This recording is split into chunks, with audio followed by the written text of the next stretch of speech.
चलो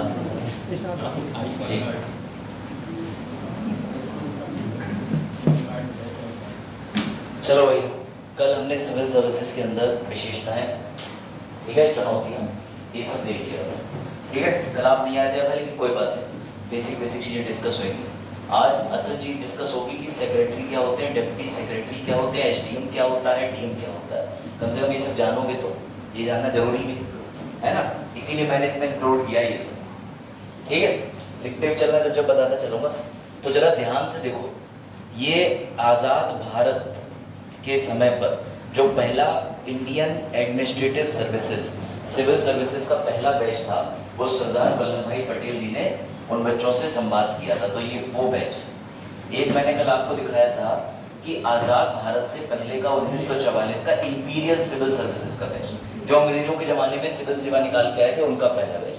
लेकिन आज ये हमारा पहला बैच है, और ये शब्द आ सकता है कि किसने सिविल सेवकों को स्टील फ्रेम बोला था, तो वो बोला था आदरणीय सरदार वल्लभ भाई पटेल। ये ध्यान रखना, किसने बोला था स्टील फ्रेम। हाँ तो हाँ देखो भैया, सबसे पहले याद रखिएगा, वल्लभ भाई पटेल जी ने स्टील फ्रेम कहा था। पता है स्टील फ्रेम कहना सही है, पूरे देश को अगर एक डिब्बे में बंद कर दो या स्टील के फ्रेम में, तो बिल्कुल सही है। ये एडमिनिस्ट्रेटिव ऑफिसर ही होते हैं जो तुम्हारे पूरे देश के अंदर सारा मैनेजमेंट और नियंत्रण करते हैं। अभी बताता हूं आपको कैसे, ठीक है। पहले आप बस ये लाइन लिख लीजिए, सरदार वल्लभ भाई पटेल ने, और सुनिएगा 21 अप्रैल को सिविल सेवक दिवस भी मनाया जाता है, आज भी मनाया जाता है। 21 अप्रैल को सिविल सेवक दिवस मनाया जाता है। ये पता है आपके कब काम आता है?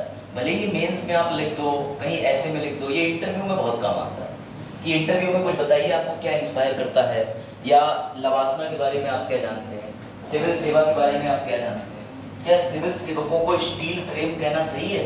तो आप लोग बिल्कुल सही है भाई, सरदार वल्लभ भाई पटेल जी ने बोला। सिविल सेवक दिवस के दिन आपका धोखे से इंटरव्यू पड़ जाए, वैसे कभी पढ़ता नहीं है, लेकिन पढ़ ही जाए, तो आप सोचिए वो आपसे पूछेंगे इस दिन की विशेषता बताइए, तो आप कितना अच्छा लगेगा, संबोधित करेंगे कि इस दिन सरदार वल्लभ भाई पटेल जी ने सबसे मुखातिब हुए थे, सबसे रूबरू हुए थे, सबसे बातचीत करी थी जाके। कौन से? पहले भारत के पहले आईएएस के बैच से। तो उन पर क्या इंप्रेशन पड़ेगा कि ये जिस सर्विसेज के लिए आया है वो जानता है। कल मैं देख रहा था बहुत सारे मॉक बैठ के, तो एक पूछा गया उनसे कि फंडामेंटल ड्यूटीज कितनी है, वो उस पर गड़बड़ा गया और इंटरव्यू दे रहे थे आईएएस का।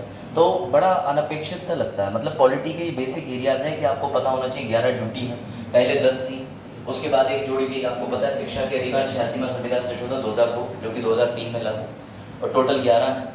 इसने कब जोड़ी गई थी? 42वें संविधान संशोधन के द्वारा स्वर्ण सिंह समिति की सरकार पर। तो ये ध्यान रखें, ठीक है। अगर आप ये लिख लें तो बताइएगा, फिर आगे बढ़े। ये चीज बिल्डिंग का नाम मेटकैफ हाउस दिल्ली, मेटकैफ हाउस दिल्ली, लवासना मसूरी उसूरी नहीं, सबको बुलाया दिल्ली और आ जाओ। आपको पता है जब आप सिविल सेवक बनेंगे तो आप भारत दर्शन करेंगे। सुना आपने भारत दर्शन? पता है किसी को भारत दर्शन क्या होता है? आपको पूरा भारत निःशुल्क घुमाया जाएगा, एक एक दो दिन। अभी ट्रेनीज के जब अभी 2022 का बैच पूरा सेलेक्ट हुआ था फाइनल, तो यहाँ 15-17 लोग आए थे नेपाल पीलीभीत के बॉर्डर पे। वो आपको नहीं पता चलता, लेकिन अखबार पढ़ेंगे तो आपको पता चलेगा। तो वो लोग आए थे 15-17 जो लोग लवासना में ट्रेनिंग कर रहे थे, और वो बॉर्डर के पास वाले जो इलाके के लोग रहते हैं उनसे रूबरू हुए, उनसे बातचीत करी। तो ये ट्रेनिंग का हिस्सा है। अभी मैं बताता हूँ मोदी जी ने इस ट्रेनिंग के हिस्से में क्या नया जोड़ दिया, अच्छा काम किया उन्होंने। आपके लिए 2 दिन तो जीवन में कभी नहीं भूलने। पहला 21 अप्रैल कभी मत भूलना, और दूसरा 25 दिसंबर मत भूलना। सिर्फ अटल बिहारी वाजपेयी जी का जन्मदिन नहीं है, उस दिन गुड गवर्नेंस डे भी मनाया जाता है, सुशासन दिवस, याद रहे, गुड गवर्नेंस डे, यानी अच्छा शासन करने का दिवस। तो गुड गवर्नेंस मतलब अकाउंटेबिलिटी, ट्रांसपेरेंसी, है ना, याद रखिएगा। जब ये चीज निकले तो बताइएगा, पढ़ो आगे थोड़ा सा। चलो मैं आपको कुछ सर्विसेज के बारे में बता देता हूँ जिससे आपको संशय खत्म हो जाएगा, ठीक है। चलिए देखिएगा, अभी फिलहाल में यूपीएससी 23 पद देता है, पता है ना आपको? 23 पद का मतलब सिर्फ आपको पता होगा आईएएस, आईपीएस, फॉरेस्ट, फॉरेंस, लेकिन आपने कभी ये सुना है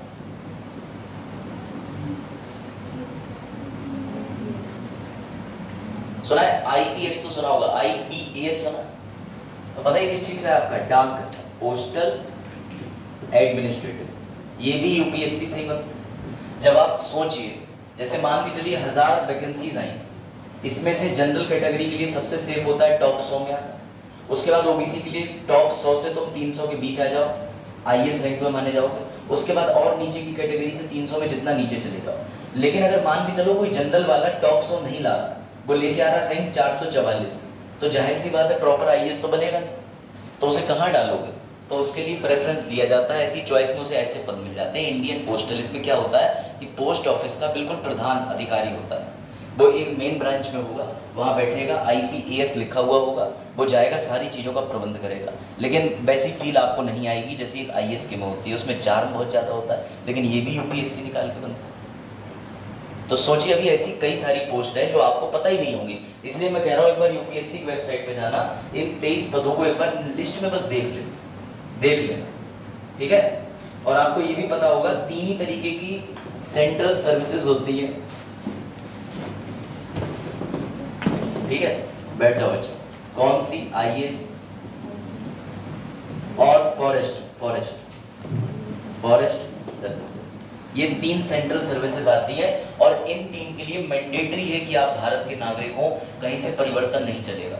अगर आप नेपाल के थे और समय पे परिवर्तित हो गए, आज डिलेटेड अभी नहीं है, था, निकल गया, चल बेटा। ये 3 जो होती हैं ये सेंट्रल सर्विसेज होती हैं। आज समझिएगा, आज का चैप्टर आपको आईएएस आईपीएस के हर एस्पेक्ट से जोड़ने की बात करेगा। मैं बताऊंगा कि मतलब आईएएस आईपीएस क्या है, यही बताने जा रहा हूँ।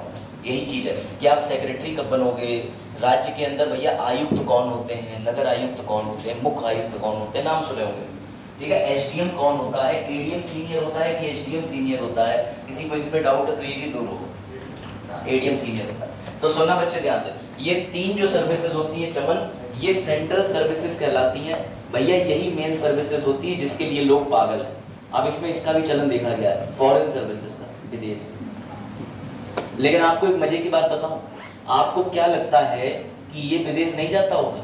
भाई साहब, इसके चांस कम है, इसके चांस ज्यादा है। एक आईएएस की विदेश में तैनाती के चांस एक आईएफएस के मुकाबले कई ज्यादा होते हैं। अभी आपको दिखाऊंगा विद प्रूफ कि कैसे कैसे। G20 समिट, संयुक्त राष्ट्र, अशोक लवासा, वर्ल्ड बैंक के अंदर किसी को भेज दिया मुख्य आर्थिक सलाहकार बना के, तो ये कौन होते हैं? सब यूपीएससी निकाले हुए तो लोग होते हैं।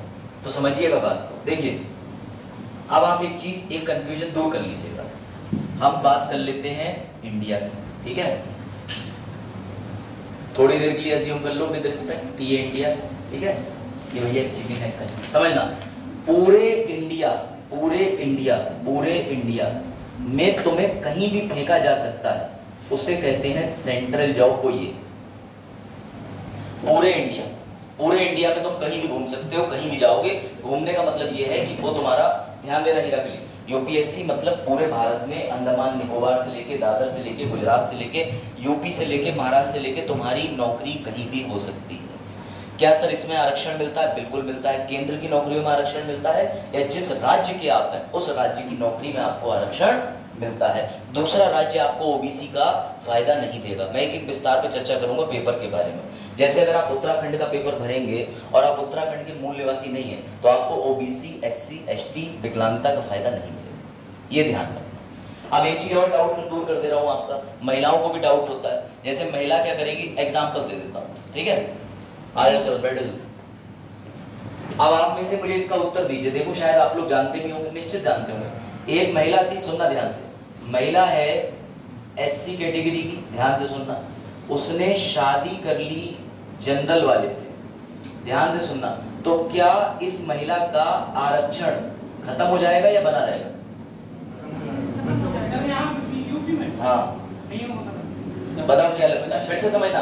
मैं आपकी सारी सिचुएशन और सारे ड्रामे जो दिमाग में है, ड्रामेटाइजेशन, वो सब दूर कर दूंगा ताकि एकदम क्लियर हो जाए। क्योंकि जब आप फॉर्म भरोगे तो ये सारी समस्याएं आती हैं। तो आज बड़ा विस्तार से लेक्चर सुनना, बहुत डिटेल में जाएंगे। एससी महिला जनरल से शादी कर ले या ओबीसी से शादी कर ले, क्या एससी आरक्षण बना रहेगा?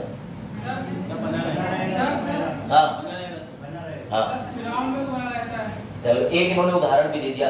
बच्चे कोई फर्क नहीं पड़ेगा आरक्षण, प्रूव कैसे करूं? इसलिए सिविल सेवा और पुलिस भर्ती सब में क्या मांगा जाता है? आपके महिला के पापा का सर्टिफिकेट, पति के सर्टिफिकेट पे बात ही नहीं। क्यों? ये कैसे पता करें तुम एससी घर में पैदा हुई थी? वो तभी पता चलेगा जब तुम्हारे पापा भी एससी होंगे। इस वजह से पापा का सर्टिफिकेट लगता है।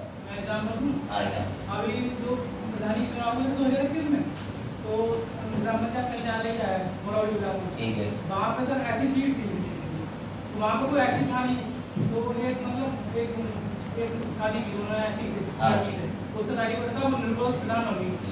बिल्कुल सही है सर, उसे 5 लाख रुपए मिले थे। बिल्कुल बेटा, समझ रहे हो? अब सुनो उल्टा, अब उल्टा सुनिए, उल्टा अब सुनो जनरल। अब सुनो, इधर वाली सिचुएशन में किसी को कोई डाउट है? महिला एससी की होगी आरक्षण बना रहेगा, ओबीसी की होगी आरक्षण बना रहेगा। जनरल में शादी करने से कुछ नहीं होगा, लेकिन सुन लो कान खोल के, बच्चों को आरक्षण नहीं मिलेगा क्योंकि पिताजी जनरल है। आरक्षण नहीं मिलेगा बेटा। आ जाओ बैठ, ठीक है, बैठ जाओ, दोनों बच्चों बैठ जाओ। मैं एक बार रिपीट कर दे रहा हूँ, मैंने कहा ना आज की क्लास तुम्हें सोचने पे विवश जरूर करेगी कि ये चीजें जो है ये कभी खोपड़ी में आई है। बैठिए, आपकी सहेली नहीं है? चलो भैया, ये चीज आई समझ में? बैठ जाओ, मैं दोबारा समझा दे रहा हूँ कई चीजें, ठीक है? और तो कोई नहीं रहेगा, आ जाएगा। समझना, पहले सिचुएशन डील कर लेते हैं, ध्यान से समझना। जनरल आ जाओ, गुड मॉर्निंग।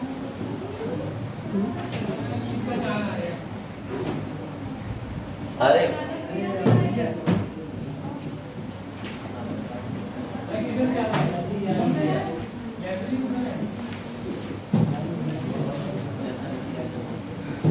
अब बता, बैठ, ठीक है?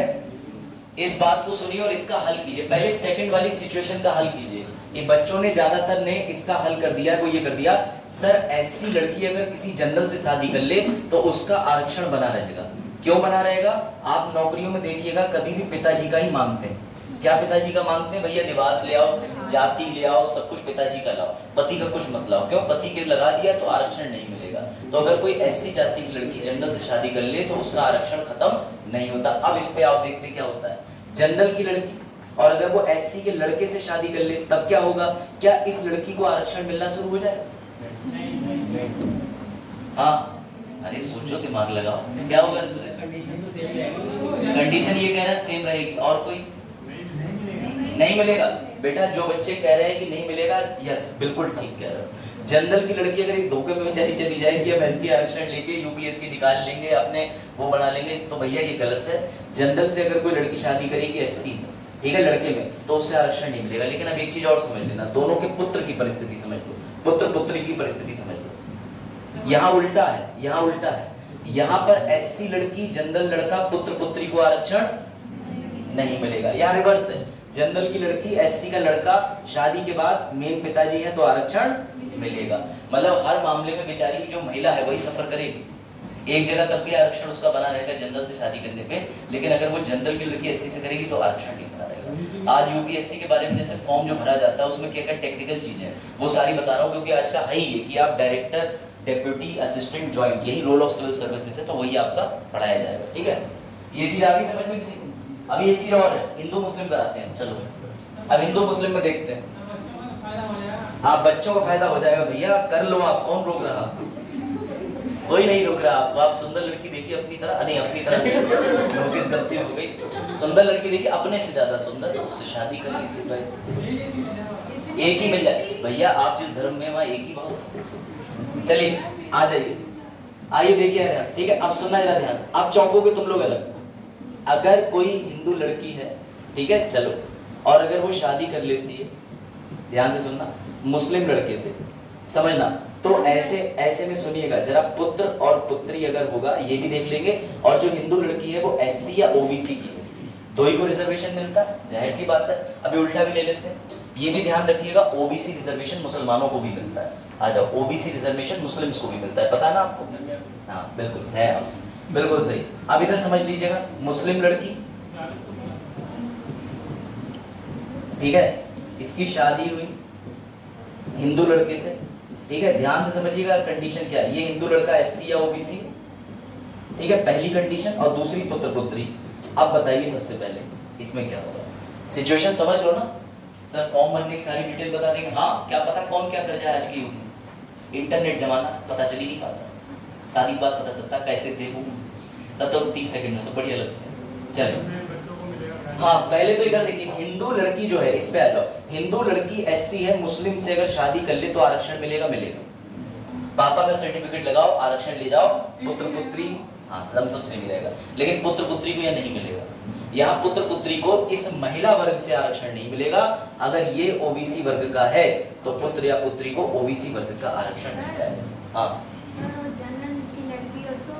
है बगल में बेटा, आ रहे हैं, अच्छा इधर भी पूछ रहे हैं जनरल, तो कोई मतलब ही नहीं निकलता, जनरल की भी लड़की है तो उसके बच्चों को आरक्षण मिल जाएगा ओबीसी का, फिर मुस्लिम लड़के पे सारी कहानी आ जाएगी। चलो इधर आओ, ठीक है, सही कहा इन्होंने, सही सवाल पूछा, मुस्लिम लड़की है, अब मुस्लिम ये जो लड़की है इसमें मान के चलो ये ओबीसी है या नहीं है, इसका कोई रोल नहीं रह जाएगा, लड़का जो है हिंदू वो एससी का भी हो सकता है, ओबीसी का, बताओ आरक्षण मिलेगा महिला को? सर महिला को तो बिल्कुल नहीं मिलेगा, पुत्र और पुत्री को मिलेगा। तो दोनों जगह पे एक बात देख रहे हो, ये गवर्नमेंट ने व्यवस्था करी है कि महिला 18 साल से ऊपर की है, वो अच्छा बुरा समझ सकती है, बच्चों को आरक्षण से विहीन क्यों करें, तो इसलिए बच्चों को आरक्षण से वंचित नहीं किया जाएगा, बच्चों के लिए आरक्षण के प्रावधान यथावत रहेंगे, ये बात आई समझ। अब एक और तीसरी कंडीशन पे डिस्कस करते हैं, बहुत खतरनाक है, हिंदू और मुस्लिम की शादी कराएंगे, बच्चा क्या होगा ये बताना। हाँ अनाथ का भी, चलो मैं अनाथ का बताता हूँ, अनाथ का सिंपल है, जिस घर में उन्हें गोद लिया गया है, और अगर देखिए गोद लेने का नियम होता है, आपको अगर कोई बच्चा गोद लेना है तो आप नाबालिग बच्चा ही लेंगे, बालिग बच्चा कभी गोद नहीं लिया जाता, क्यों लिया जाता है नाबालिग? उसमें हिंदू करते हैं दत्तक सेरेमनी, किसी ने सुना है दत्तक सेरेमनी? जैसे हिंदुओं में 16 संस्कार होते हैं, ऐसी एक दत्तक सेरेमनी होती है, बाकायदा बच्चे को लिया जाता है, उतना बड़ा एक जो भी है नारियल वारियल बना करके और उतना तौल करके दिया जाता है कि हम इसे गोद ले जाए, तो जिस घर का परिवार के लोग हैं, अगर वो ऐसी के हैं तो बच्चे को आरक्षण मिलना शुरू हो जाएगा। हाँ बिल्कुल, कहा था नाती अच्छा आजा, अरे जब बैठो, नाती की रानी कौन आ गई? चलिए अब अगला सुनिए, अब और मजा आएगा, अब सुनिए जरा ध्यान से,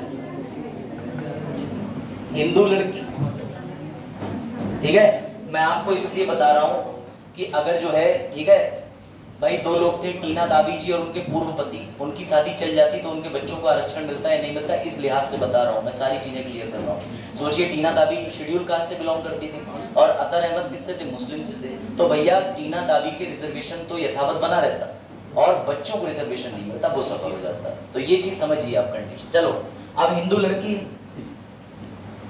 शादी कराते हैं, मुस्लिम लड़का है, अब सुनिए जरा ध्यान से, ये भी बराबर ये भी बराबर, बच्चा क्या मानोगे, बच्चा मुस्लिम मानोगे या बच्चा हिंदू मानोगे? अच्छा मुझे पता था, ये पथरियार्चल सोसाइटी, पिता सत्तात्मक पापा से जुड़ेगा, एनिमल पिक्चर देख देख लॉजिक लगाओ, परवरिश, हाँ पुराने बच्चे बैठे। और कोई उत्तर देना चाहेगा? हाँ सोचो बताओ क्या लगता है? सतनाम तुम गर्ल्स रूम में बैठी होती है? अच्छा कोई बात नहीं, तभी सतनाम के चेहरे पे एक अलग ही खुशी है, देखा देखा बैच, मैं हूं सबसे पॉपुलर लड़का, student of the last day.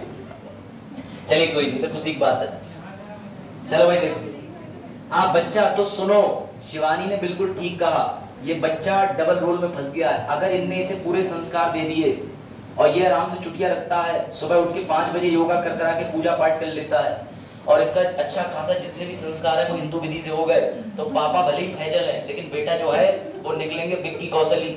समझ जाओ मेरी बात को, यानी कहने का मतलब है ये कोर्ट के प्रूव्ड केसेस से मैं बता रहा हूँ। और इसका उल्टा भी है, अगर मुस्लिम ने पूरे संस्कार दे दिए और बच्चा उसमें रंडन गया है तो बच्चा आराम से कहेगा कि हाँ भैया मैं मुस्लिम हूँ, यानी ये चॉइस कहीं ना कहीं परवरिश पे डालती है। और सुनो मजे की बात, एक और लोग, बच्चा 18 साल का होने के बाद ये भी चूज कर सकता है मुझे किधर जाना है, हिंदू बनना है कि मुस्लिम बनना है।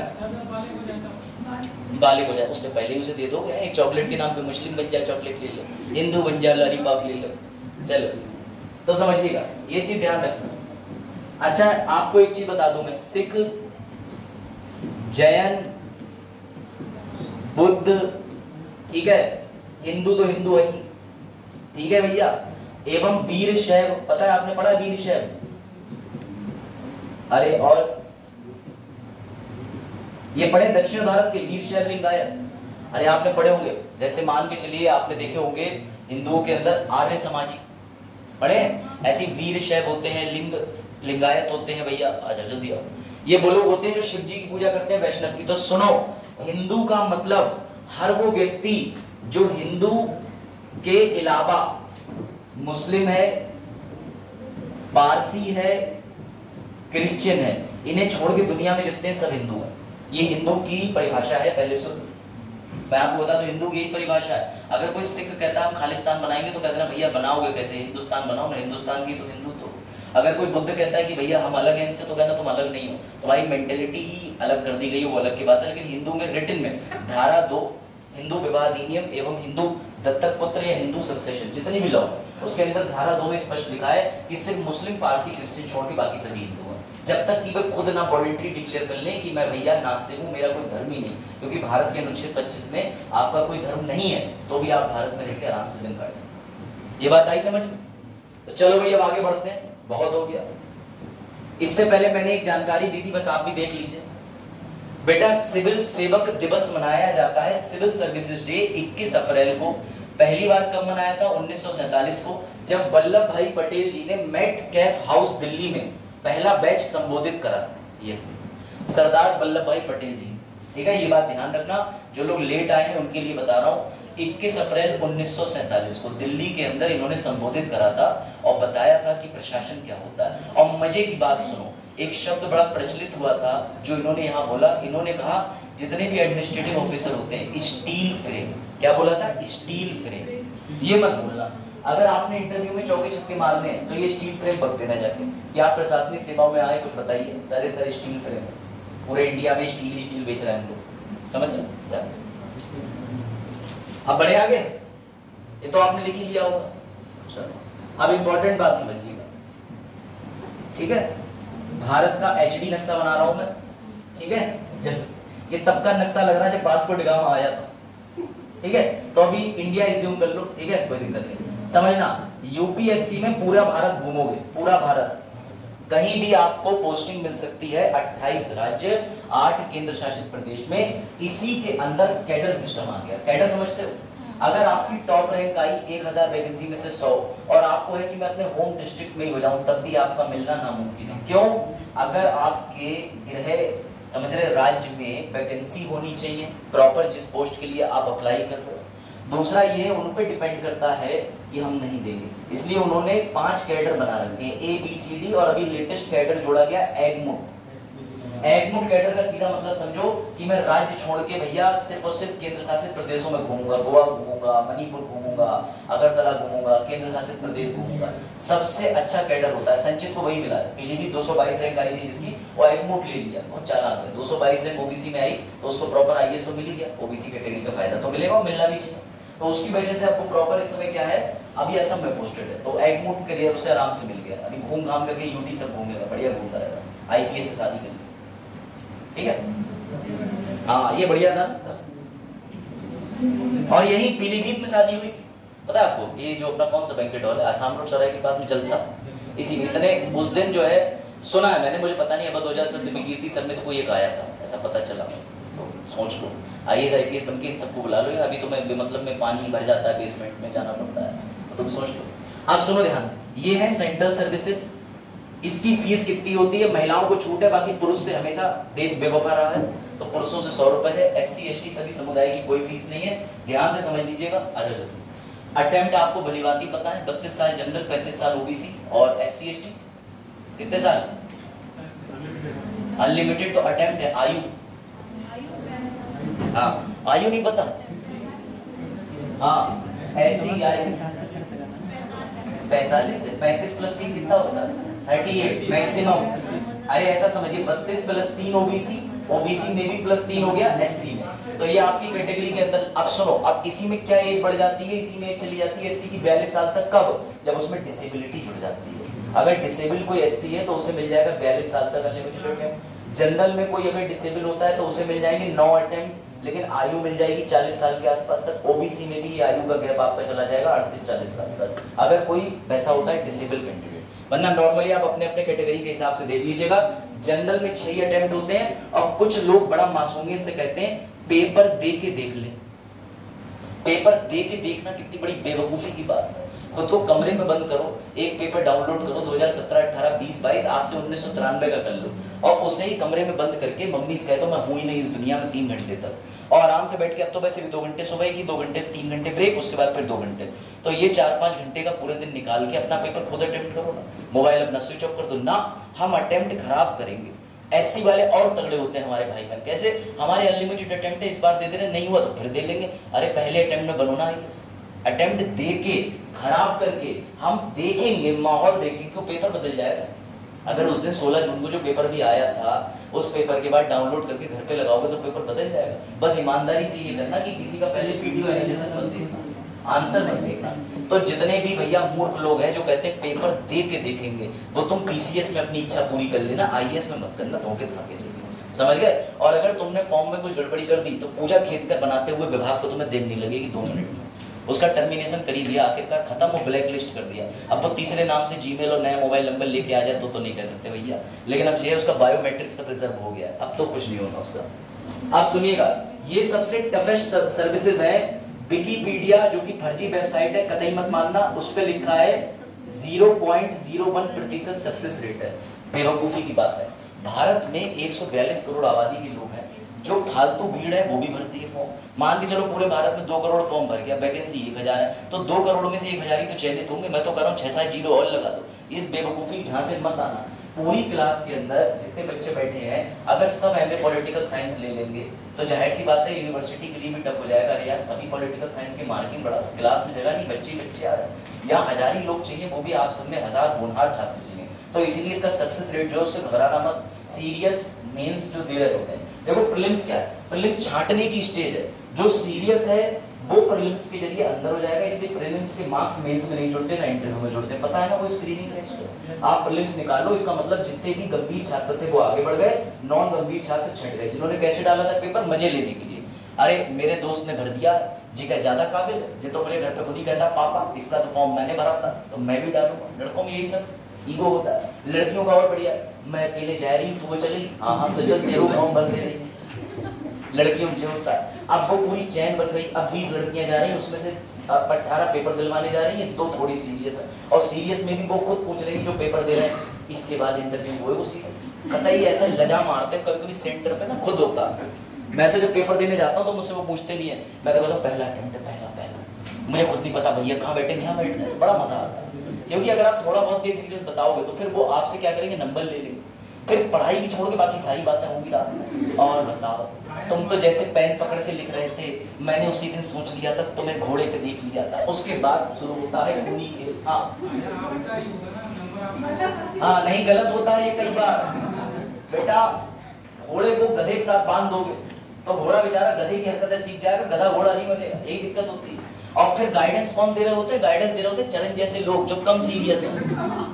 तुम एनसीईआरटी पढ़ लो, ना पढ़ पाओ तो मुझे फोन कर लेना, मैं पढ़ा दूंगा। अब पता चला उन्हें एनसीईआरटी पढ़ाने के नाम पे दुनिया में आगे की प्लानिंग हो रही है कि 4 बच्चे 4 ही बच्चे, 2 जी गए 2 मर गए। तो मैं आपको ये सही बता रहा हूँ, सेंटर पे जाके नॉन सीरियस कैंडिडेट की हरकतें बता रहा हूँ। 4-5 साल मेरा इस पेपर में जो अनुभव रहा है, मैंने यही देखा है। कुछ लड़के एकदम ऋतिक रोशन बन के आएंगे पेपर पे, और कुछ लड़के ऐसे चश्मा लगा के बाल बढ़ा के आएंगे जैसे भालू आई जंगल से आया हो। वो ये दिखाते हैं कि देखो मैं कितना सीरियस हूँ, नाखून भी नहीं काटे, एकदम बुलबरिंग बन के बढ़िया वाले तरीके से।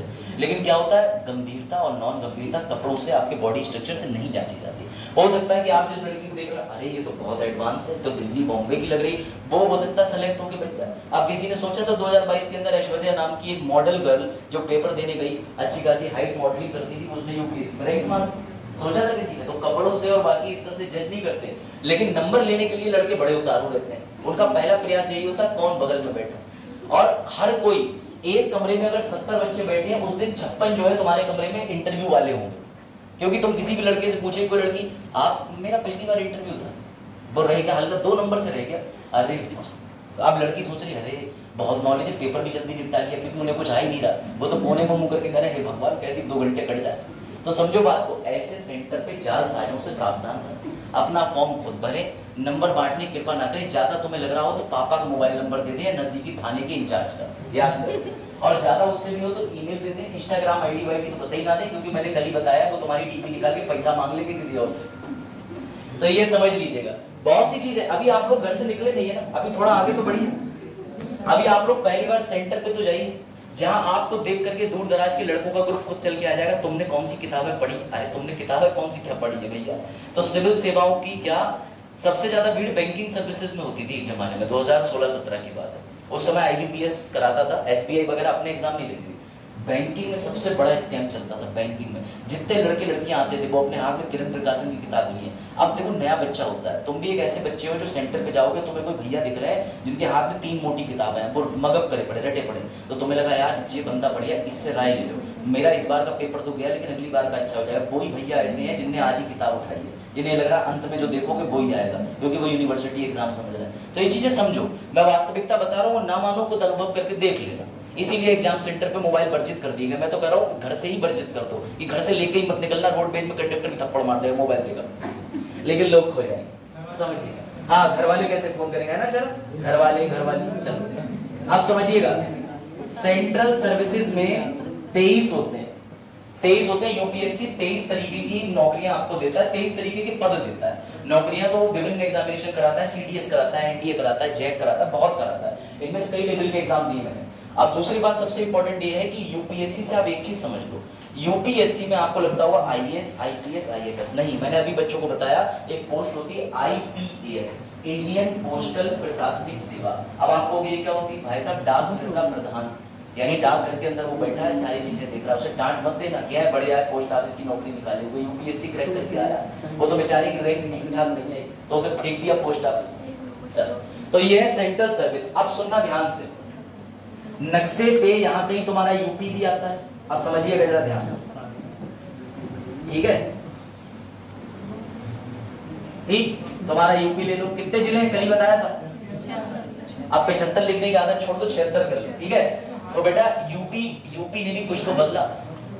हमारे अमित शाह जी ने धारा 376 बदल दी, यूपी ने कहा कि आप सही है, 76 उठा सकते हैं, कोई दिक्कत नहीं। तो समझो बात, आप समझिएगा ध्यान से। बस इधर देखो, इधर जो राज्य की परीक्षा होती है उसे कराता है UPPSC, ये PSC कॉमन होता है। अगर यही राज्य बिहार होगा तो ये क्या बोला जाएगा, छत्तीसगढ़ होगा, MP होगा, गोवा होगा। गोवा कराता ही नहीं। कई ऐसे राज्य हैं जो कराते ही नहीं है परीक्षा। बेटा सुनना ध्यान से, जब राज्य अपनी खुद की परीक्षा कराता है, हाँ तो सुनो, उसे कहते हैं राज्य सिविल सर्विस। अब सुनना, ऐसे भी राज्य हैं जैसे बिहार और छत्तीसगढ़ का कॉमन यूपी करा ले, तो इसे कहते हैं ज्वाइंट। वर्तमान समय में ज्वाइंट नहीं बचे, अब कोई भी राज्य नहीं कराता क्योंकि पारदर्शिता की कमी आती है। ऐसे में आप सोचे कि उत्तर प्रदेश को दे दिया जाए कि बिहार और MP की परीक्षा करा लो, तो बच्चे सबसे ज्यादा कहाँ के चले होंगे, बिहार और MP के, क्योंकि पेपर लीक तो बिहार और MP में हो ही जाएगा। बिहार और यूपी में MP वाले बेचारे सोच रहे होंगे हमारे इतने लोग आएगा, और ऐसा हुआ। MP ने अपने पेपर गाजियाबाद लखनऊ में कराना शुरू कर दिए, सेंटर खोल के। गाजियाबाद लखनऊ कंप्यूटर बंद हो जा रहे हैं, सेंटर पता ही नहीं चल रहा क्या हो रहा है। तो भैया MP घबराया, खैर पेपर लीक तो नहीं हुआ, लेकिन MP ने कसम खा ली अब हमारे ही राज्य आओ भैया, हम नहीं भेजेंगे अपने राज्य का सेंटर कहीं और। तो ये आपस में विवाद हो जाता है। अब यहाँ पर समझिएगा, यूपी PCS या कोई भी राज्य की PCS में अटेम्प्ट नहीं होते, अटेम्प्ट नहीं होते, ठीक है। किसी राज्य के अंदर अगर हो तो मुझे नहीं पता, लेकिन ज्यादातर राज्यों में अटेम्प्ट नहीं होते। यहाँ सिर्फ एज चलती है, जो कि अधिकतम जनरल के लिए ये वाली एज सेफ होती है। और इतनी एज तक, खासकर इतनी एज तक जनरल वाले बेटा नौकरी ले लेना, इसके बाद बाकी राज्यों में तुम्हारी मजाक उड़ेगी इंटरव्यू में। मजाक कैसे उड़ेगी, वो पूछते हैं डायरेक्टली इतने साल क्या कर रहे थे बताइए। सन 2020 में आपका ग्रेजुएशन हुआ, फिर आपने क्या किया।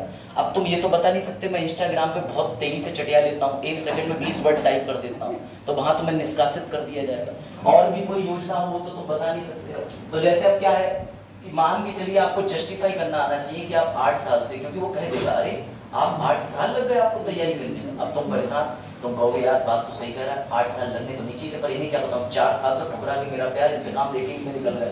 उसके बाद 4 साल सदमे से उभरने में लग गए, बचे हुए अभी आयोग के भाई मैंने नया नंबर लिया और 8 साल लगे। तो भैया कैसे तुम उसे ये चीजें समझाओ। हाँ किसमें मिल जाएगी नौकरी, चैटिंग से किसमें मिल जाएगी भैया। ये कीबोर्ड नहीं आता, TVS का कीबोर्ड आता है। मेरी लगी कनिष्ठ सहायक में टाइपिंग, मैं जाऊंगा जिस दिन टाइपिंग का फोटो भेजूंगा तुम्हें। चलो ठीक है। तो बेटा ये समझिए, राज्य विशेष की समझ लो, सुनना ध्यान से। अगर आप यूपीएससी दे रहे हो तो आप आज नहीं तो 7 से 8 साल में कलेक्टर बन सकते हो, सुनना।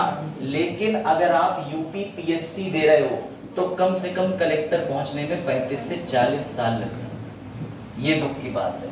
आप सोच लो, इसमें सबसे बड़ा पद कौन सा होता है? डिप्टी कलेक्टर का। वही एसडीएम एडीएम बना के घुमाते रहते हैं और बहुत ज्यादा प्रमोशन से इसमें सीडीओ बना देंगे बहुत तेजी से। सीडीओ के बाद में कहीं जाके यूपीएससी बनाते हैं। तो बेटा याद रखना, ये जो यूपीएससी वाले होते हैं इनकी पीसीएस वालों से नहीं होती। और राज्य में कहावत है कि यूपीएससी वालों के सींग होते हैं। सींग का मतलब समझे? इनसे मंत्री और नेता भी नहीं टकराते हैं, क्योंकि ये केंद्र के व्यक्ति होते हैं। कैसे? तो मैं समझाता हूँ मैं और बेहतर तरीके से, समझ लो। अरे प्रैक्टिकल फील करो। हाँ, यूपीएससी से भी सीधे नहीं बनता। अभी मैं आपको बताऊंगा। इसमें स्केल होते हैं, पे लेवल 1, लेवल 2, लेवल 3, ऐसे करके 14-15 लेवल होते हैं। अभी सब पढ़ेंगे, आ जाओ। अब सुनना जरा ध्यान से। ये हो तुमने निकाली सेंट्रल सर्विसेज, तुम लेके आ गए भैया रैंक, कोई दिक्कत नहीं, तुम्हारी पोस्टिंग कहीं भी हो गई, धोखे से तुम्हारी पोस्टिंग हो गई यूपी में। समझना बात को। अब मजे की बात समझना, तुम्हारी नौकरी कहां से हुई है? सेंट्रल सर्विसेज से। तुम एक संवैधानिक बॉडी द्वारा गठित किए गए हो, इसके द्वारा पहुंचाया गया, बात ही खत्म है।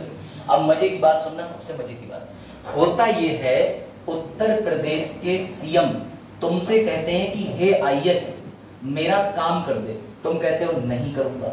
ये तुम्हारा कुछ नहीं कर सकते, खाली तुम्हारी थोड़े समय के लिए तनख्वाह रोक सकते हैं, तुम्हें अपने राज्य से बाहर भगाने के लिए पत्र लिख सकते हैं, अपने 76 जिले में उत्तर प्रदेश के एक जिले से दूसरे जिले में ट्रांसफर मार सकते हैं, लेकिन तुम्हारी नौकरी नहीं खा सकते। इसलिए बेटा ये जो आईएएस होते हैं ना, ये नाक में दम करके रख देते हैं राज्य सरकार की। क्यों? सुनते ही नहीं। और इसी चीज को बाईपास करने का एक बड़ा प्यारा तरीका निकाला है। पता आपको क्या तरीका निकाला राज्य सरकार ने? सुनना, अब तुम और इंपॉर्टेंट चीज सुनोगे, मजा आ जाएगा। ये रहे आईएएस एग्जाम निकाले हुए, यूपीएससी निकाले हुए चरण, रैंक 5। ठीक, सुनना ध्यान से। ये रहे यूपी पीसीएस सूरज, रैंक 200। मान लो एग्जाम्पल दे रहा हूं, कम से कम दोनों चयनित तो हो गए, उल्टा भी हो सकता है, समझिएगा बात। तो चरण जो है एकदम चार्मिंग, बढ़िया तेज आदमी, कोई टेंशन नहीं, अपना हर जगह दिखा रहा है यूपीएससी यूपीएससी यूपीएससी। अब सुनना ध्यान से, ये भी बेचारा 2020 में चयनित हुआ, ये भी बेचारा 2024 में चयनित हुआ, समझना ध्यान से। ठीक, अब हुआ क्या, इसको पोस्टिंग मिलके ये सीडीओ बन गया, इसको पोस्टिंग मिलके एसडीएम हो गया। एक दिन मुख्यमंत्री को लगा कि मुझे प्रमोशन करना है। अब ये बेचारा 4-5 साल से अभी ताजा लगा है, ये बैठा हुआ है इस इरादे में कि मुझे डीएम बना दिया जाएगा। नहीं बनाते। राज्य की सरकार सूरज पे ज्यादा ट्रस्ट करके सूरज को डीएम में प्रमोट कर देगी और इससे कहेगी अभी कम से कम 10 से 12 साल बेटा हवा खाओ। ये होती है राज्य सरकार की चालाकी। क्यों? क्योंकि जितने राज्य के कर्मचारी होते हैं वो राज्य में जिएंगे, राज्य में मरेंगे, राज्य में भ्रष्टाचार करेंगे, राज्य में ही खाएंगे। समझो कहानी को। ये जो होते हैं डीएम जो प्रॉपर सेंट्रल से आए, इन्हें डर ही नहीं। ये कह रहा है आज मैं महाराष्ट्र सरकार में काम कर रहा हूँ, कल मैं दिल्ली में कर लूंगा, परसों अगरतला चला जाऊंगा, कल को दिल्ली चला जाऊंगा, फिर कहीं चला जाऊंगा। इसीलिए ये बड़ा परेशान करते हैं राज्य सरकार को, मानते ही नहीं। राज्य सरकार चाहता है कि मुझे कोई पीसीएस मिल जाए, मैं उसे डांट भी लूंगा, लाइन हाजिर भी कर दूंगा, वो मिमिया तो लेगा लेकिन मेरे खिलाफ नहीं जाएगा। इसलिए तुम कभी भी देखना पीलीभीत में जो पोस्टिंग होती है वो 2 प्रकार के डीएम मिलेंगे, या तो अखिलेश मिश्रा जैसे जो पीसीएस से प्रमोट होकर डीएम बना दिए थे, या वैभव श्रीवास्तव पुलकित सर की तरह जैसे जो डायरेक्टली आईएएस निकाल के आए थे, सीडीओ रहे लखीमपुर खीरी में, सीधे आईएएस बना दिए गए। तो इनको आईएएस बनाने के पीछे मोटिव होता है अगर किसी जिले में विकास करना, या लग जाए केंद्र का जो नौकर है वो ठीक ठाक है, हमारे काम में बाधा नहीं डालेगा, हमारी पार्टी में बाधा नहीं डालेगा। वरना प्रमोशन किसका होता है?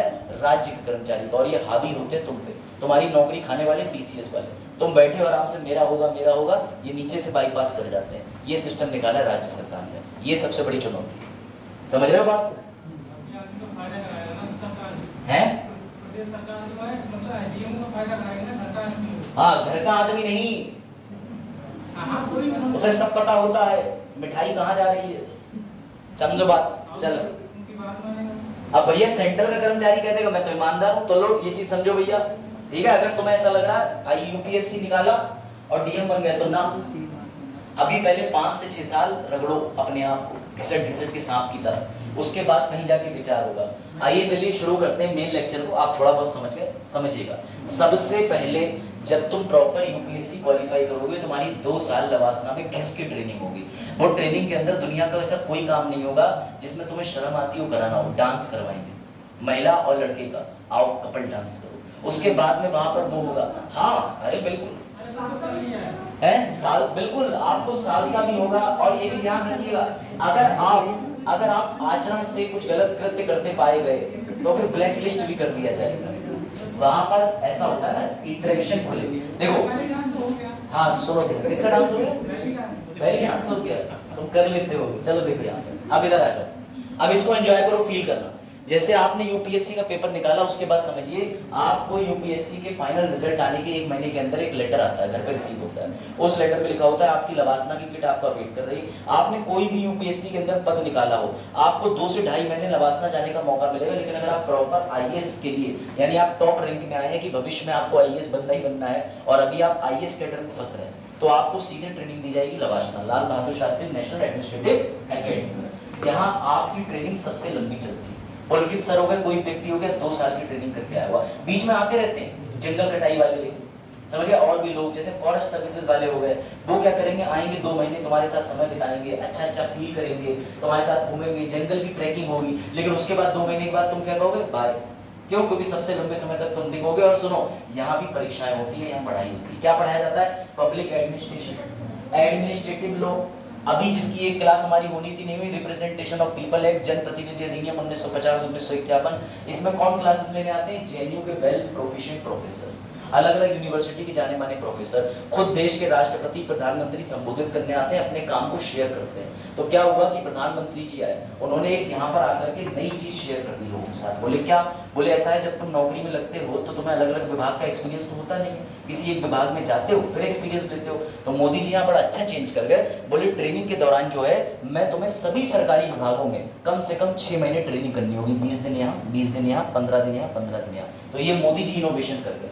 क्योंकि आप बुद्धि लगाओ, एक दिन जतिन प्रसाद जी ने राम रतन को बुलाया। राम रतन कौन है? राम रतन है भैया डीएम। बोले ऐसा है, सुनो ध्यान से, आज से मैं तुम्हारा प्रमोशन कर रहा हूँ। बोले अरे अरे वाह, मंत्री जी पैर कहाँ है आपके? तो मंत्री जी बोला अरे बेटा इसकी कोई जरूरत नहीं, बस एक खोखा पहुंचा देना। खोखा मतलब इन द सेंस होता है, पिछले शब्द देखिए, मैं ये स्टोरी बता रहा हूँ जिसका वास्तविक डीएम से कोई लेना देना नहीं। कोई डीएम अगर ऑफेंड हो रहा है तो समझ जाना वो भ्रष्ट। मैं तो वीडियो में डिस्क्लेमर भी दे देता हूँ, जिसे लगे मेरी बात बुरी वो भ्रष्ट, ठीक है? तो समझो बात को, समझिएगा। अब हुआ ये कि राम रतन बोले ठीक है, राम रतन जतिन प्रसाद जी के पास गए। जतिन प्रसाद जी प्रमोट होकर निर्मला सीतारमण की जगह बन गए वित्त मंत्री। अब उन्हें आता ही नहीं, उनने कभी बजट पढ़ा हो तो पढ़ा हो, उनने कभी ओनली आईएएस की वेबसाइट पे जाके डाउनलोड कराओ, उनने कभी तुम्हारी तरह वीडियो देखी हो, स्टडी आई की तो उन्हें पता हो, उनने जो वीडियो देखी वो तुम्हारे काम की नहीं। अरे उन्हें पब्लिक वीडियो देखी है ना, समझो बात को, कि कहाँ वो किसे मार रहे हैं, किसी लड़ाई में जा रहे हैं, ये वाली बात हो रही है। अब हुआ ये कि भैया एक नया नवेला लड़का यूपीएससी निकाला हुआ राम रतन, इसका प्रमोशन करके बना दिया सचिव। सचिव अगला प्रमोशन होता है, ठीक? अब सुनना ध्यान से, वो इनसे कहेंगे नहीं, सुनो मुझे बजट बना के 1 तारीख को पेश करना, जाओ उसका विधेयक बनाओ। अभी अगर मंत्री जी से बोल गए, मुझे आता है कि मंत्री ने ऐसे डांटे हुए जैसे 5वीं क्लास के बच्चे को, ट्रेनिंग आता करा के तुम्हें ट्रेनिंग में ट्रेनिंग कितनी लाके और चाहिए, वो ट्रेनिंग में कुछ नहीं सीखा। इसलिए बेटा ये ट्रेनिंग में तुम्हें 2 साल चमचा नहीं करना, जब भी सिखाया जाता है, शुद्ध भाषा में कहो, ताकि तुम उन्हें कैसे हाँ जी करो, ना जी करो, प्रोटोकॉल क्या होता है। मतलब इतने प्रोटोकॉल कि मंत्री जी अगर मुझे लगता है कहीं पान खा के कहीं कहाँ थूके, अरे सर ऐसे कैच व्हाट नहीं रे, कैसे थूकेंगे? बेटा कोई बात नहीं, इसकी ट्रेनिंग के लिए ज्यादा दूर मत जाइए, शीशे के सामने थूकिएगा। चलो भैया, जब ट्रेनिंग होगी तो आपको समझो, इस बात का मीन निकालो दूसरा। तो मैं आपको बता रहा हूँ वास्तविक चित्रण, अब आ जाओ समझिएगा।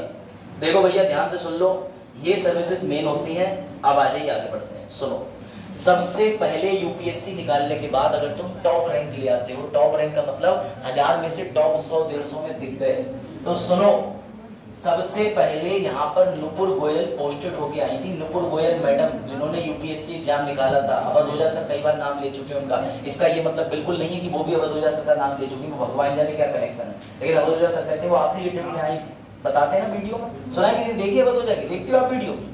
राजा आदमी हो सर, पहली बात तो मैं आदमी नहीं, अरे वो सबको आदमी कौन है, कौन है? वेद प्रकाश जी क्या हुआ आज नतमस्तक आप दरवाजे पे? आज वेद प्रकाश जी परम शिष्य बने, गुरुकुल की धारणा। मैं दरवाजे में आने से पहले धूल को माथे पर लगाकर फिर फोटो दूंगा। चलिए ले लीजिए, देख रहे हैं आप? चलिए देखिए, अब सुनो, जिस दिन तुम यूपीएससी में 100 से 150 नंबर तक की रैंक ले आओगे, मुबारक हो, तुम्हारी पोस्टिंग ठीक ठाक रही तो तुम बन जाओगे ज्वाइंट मजिस्ट्रेट। खुश मत होना, तुम्हें ये भारी नाम लग रहा होगा, अरे मजिस्ट्रेट नहीं ज्वाइंट मिल गए, कुछ नहीं, इसे कहते हैं डेप्यूटी या ट्रेनी। कुर्सी डाल के डीएम के बगल में बैठना, डीएम कहेगा जाओ बेटा जाओ खेलो जाके, तो तुम खेलोगे जाके। तो नुपुर गोयल साहब जो है उन्हें बंगला मिलेगा, उतनी सैलरी मिलेगी, लेकिन उनके बंगले के बाहर लिखा हुआ है ज्वाइंट मजिस्ट्रेट। जाना आज भी लिखा हुआ है, देखना अभी भी कोई ज्वाइंट मजिस्ट्रेट पीलीभीत में अगर अटैच होगा तो तुम्हें पता चल जाएगा, वेबसाइट पे सर्च कर लेना। उनका नाम अन्य राज्यों में असिस्टेंट कलेक्टर भी हो सकता है, यानी जो कलेक्टर के सहायक, कलेक्टर के सहायक हो, समझना।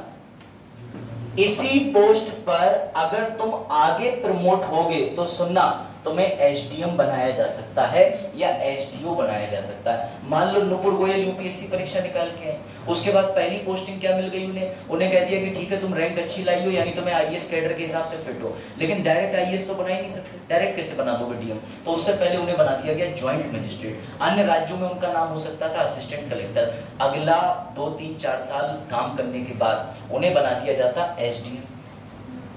आप सोचो, एक पीसीएस भी तबादला लेकर के, प्रमोशन लेकर के एसडीएम बन सकता है, और एक यूपीएससी का व्यक्ति, लेकिन एक पीसीएस वाले को एसडीएम बनने में 4 से 6 साल लगते, मैडम को हो सकता है 1 साल के अंदर ही एसडीएम पे बना दिया जाए। तो ये याद रखना, एसडीएम सीनियर होता है किससे? ऑन ट्रेनिंग आईएएस से, ऑन ट्रेनिंग आईएएस से। ये बात समझ लो, पीसीएस में बहुत बड़ा पद होता है।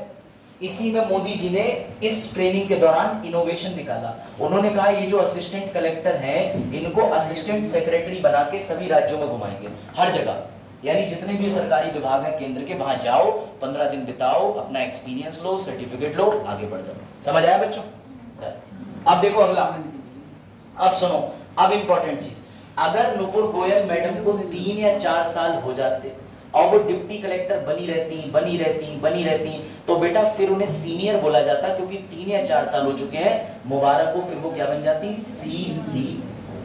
अभी वर्तमान समय में एक और दुख है, ये जो सीडीओ बनते हैं इसमें भी अड़ंगा है। क्यों? क्योंकि राज्य की सरकार आएगी, योगी जी आएंगे, कहेंगे हम बना रहे हैं अभिषेक मिश्रा को जो पीसीएस है, तो वो भी सीडीओ पद पे ले आएंगे, यानी नुपुर मैम का प्रमोशन रुक भी सकता है। अगर राज्य चाहे तो वो पीसीएस वाले को भी सीडीओ बना सकता है। यही टकराव होता रहता है, और इसका फायदा पता कहां मिलता है? इसका फायदा यूपी बिहार में तो नहीं मिलता। राजस्थान एमपी वाले, हरियाणा वाले बिल्कुल कट्टर हैं कि हमारे समुदाय का ही आदमी आगे आना चाहिए। राज्य सरकार चाहती यही है कि जो हरियाणवी बोलना जाने ना, आगे आवे। समझ गए बात आई समझ में? तो बेटा ये देख रहे हो, ये बाईपास कर देते हैं। सुनो, फिर अगर पीसीएस का कोई व्यक्ति एसडीएम है तो वो एडीएम पे चला जाएगा। एक तरफ मैं पीसीएस की रैंक ऊपर उठा रहा हूँ, एक तरफ यूपीएससी बता रहा हूँ। यूपीएससी में आपकी पहली पोस्टिंग होगी ज्वाइंट मजिस्ट्रेट के रूप में या असिस्टेंट कलेक्टर के रूप में। पीसीएस का कोई व्यक्ति अगर एग्जाम निकाल लेता है तो थोड़े दिन उसको भी जोड़ देते हैं, लेकिन उसको प्रमोट करके एसडीएम बन जाएगा, और एसडीएम से ऊपर क्या होता है? एडीएम होता है, एडिशनल डिस्ट्रिक्ट मजिस्ट्रेट। ठीक, चलो अब एक और चीज समझिए, मान के चलो आपको सीडीओ नहीं बनाया, सीडीओ किन जगहों का बनाएंगे? बरेली, पीलीभीत, बदायूं, 75-76 जिले का, लेकिन हो सकता है कि आपको नवाबगंज में फेंकेंगे। सर नवाबगंज में क्या फेंकेंगे? वहां बोलेंगे म्युनिसिपल कमिश्नर। म्युनिसिपल कमिश्नर क्यों बोलेंगे सर नगर पालिका कमिश्नर? क्योंकि भैया आपको छोटी जगह, लेकिन सुनो अहदा बहुत बड़ा होता है। म्युनिसिपल कमिश्नर बैठता है, न्यायालय की तरह बात सुनता है, रिपोर्ट लगाता है, वकीलों की बहस सुनता है, सारे मामले निपटाता है लोकल म्युनिसिपैलिटी के स्तर पर। ये इनने हमारे घर कीचड़ फेंक दी, हम इन्हें जान से मार देंगे, तो समझाता है नहीं आप भी कीचड़ फेंक दो, ठीक है? तो समझना नहीं। अब शुरू होता है, ध्यान से सुनिए। जब उसके बाद समझिएगा, अगर एक ट्रेनी आईएएस को, जैसे आप आज 2004 में पेपर निकालेंगे, तो 2030 में अगर भगवान की असीम कृपा रही तो मुबारक हो, तब आपकी पोस्टिंग हो सकती है डीएम, या अन्य राज्यों में आपको डीसी बोला जाएगा, या आपको डिप्टी कमिश्नर भी रहने दिया जाएगा। तो याद रखिएगा 6 से 7 साल मिनिमम लगते हैं एक आईएएस की परीक्षा निकालने के बाद डीएम बनने के लिए। क्या बनने के लिए? डीएम बनने के लिए। और अगर आप डीएम बन गए तो समझिएगा आपकी वैल्यू किसके बराबर हो जाएगी? स्टेट पीसीएस के डिप्टी सचिव के बराबर। यहां पर पीसीएस ऐसा समझिए, आपका यूपी है, यूपी के अंदर सीएम के साथ में सचिव रहते हैं, उन सचिव में एसडीएम होता है, एडीएम होता है, उसको प्रमोट करके कई बार सचिव बना लेते हैं। तो आप अगर डीएम बनते हैं तो आप राज्य के डिप्टी सचिव के बराबर हो जाएंगे। ये बात ध्यान रखिएगा, मैंने मुख्य सचिव नहीं बोला जो एक ही होता है हर राज्य का, अभी मैंने डिप्टी सचिव बोला है जिनकी संख्या होती है अच्छी खासी 100-150। ठीक है, अब आ जाओ भैया अगले स्केल पे, सेक्शन 10th ग्रेड, यानी ये जो सिलेक्शन 10th ग्रेड होता है इसमें समझ लो ये थोड़ा सा ट्रिकी है। अब मैं आपके लिए चार्ट बना के समझा दे रहा हूं। मैंने ये बताया कि आप यूपीएससी और पीएससी में क्या करते हैं। आपने यूपीएससी निकाला, आप बने ज्वाइंट मजिस्ट्रेट या असिस्टेंट कलेक्टर, ठीक है, सब कुछ ठीक रहा तो आप एसडीएम बन जाएंगे। अगर आप एसडीएम नहीं भी बनते और सब ठीक रहा तो क्या बन जाएंगे, सीडीओ। सीडीओ के बाद आपका अगला प्रमोशन क्या होगा, सीधी हायरार्की, ऊपर से नीचे की ओर चलती। ठीक, इधर आ जाओ, इधर आप पीसीएस निकालेंगे तो कोई बात नहीं, इधर आपको भी ये क्या कर सकते हैं, कई बार ये बना देते हैं डायरेक्ट एसडीएम। ठीक, उसके बाद आप क्या बन जाएंगे, एडीएम। अब सुनो, दो ऑप्शन दिए जाते हैं, या तो लल्ला बन जाओ डीएम या बन जाओ सेक्रेटरी। अब तुम बताओ किसमें फायदा है।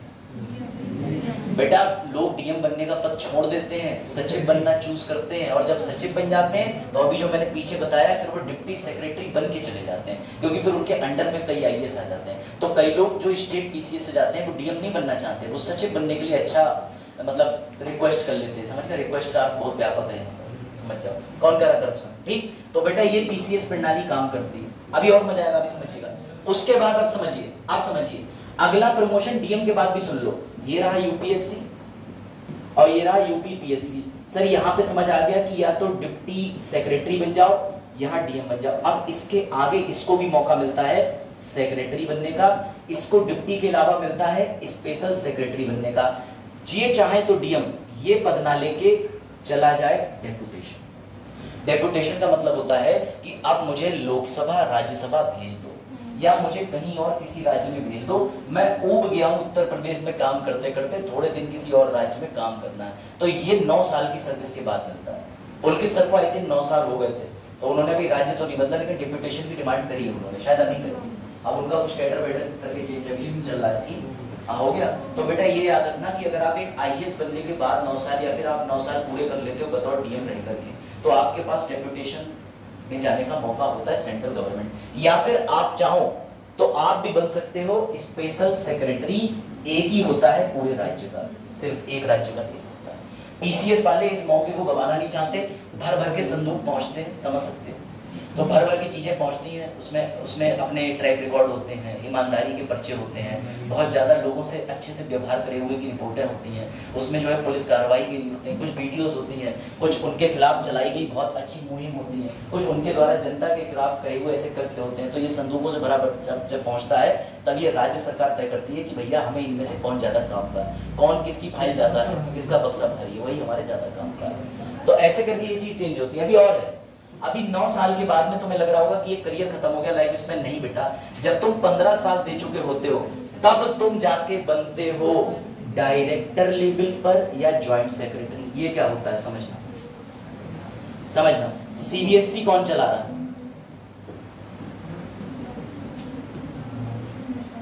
अच्छे अच्छे बोर्ड कोई भी देख लो, शिक्षा के संबंध में हो, कोई भी ऐसे बोर्ड हो, इनका जो डायरेक्टर मिलेगा या सीईओ मिलेगा या किसी भी टॉप सरकारी विभाग का तुम्हें उच्च अधिकारी मिलेगा, वो कम से कम 15 साल की सर्विस पूरी कर चुका हुआ एक आईएएस ही मिलेगा। अभी भी आप देखोगे तो सीबीएसई के हेड जो होंगे, तो ठीक है, इससे पहले आहूजा जी थे तो वो भी एक आईएएस रह चुके हैं किसी ना किसी कैडर के, ये सब आईएएस होते हैं। और सुनो, यहाँ पर इनके लिए एक और कैच होता है, बोले अगर आप ठीक है आप ये पूरा विभाग नहीं चलाना चाह रहे, सीबीएसई नहीं चलाना चाह रहे, एक मौका और है। बोले क्या करें, बोले आप जो है चुपचाप चले जाओ बिहार, वहां पर लोक सेवा आयोग चला जाते, तो लोक सेवा आयोग में भी जाने का रास्ता मिल जाता है। 15 साल की सर्विस के बाद जमीन आसमान का अंतर आ रहा है। सुनो, तुम्हारे पीसीएस वाले के लिए भी मजे आ गए, पीएससी वाला जो है वो यहाँ आ जाता है, डिविजनल कमिश्नर, मंडल आयुक्त।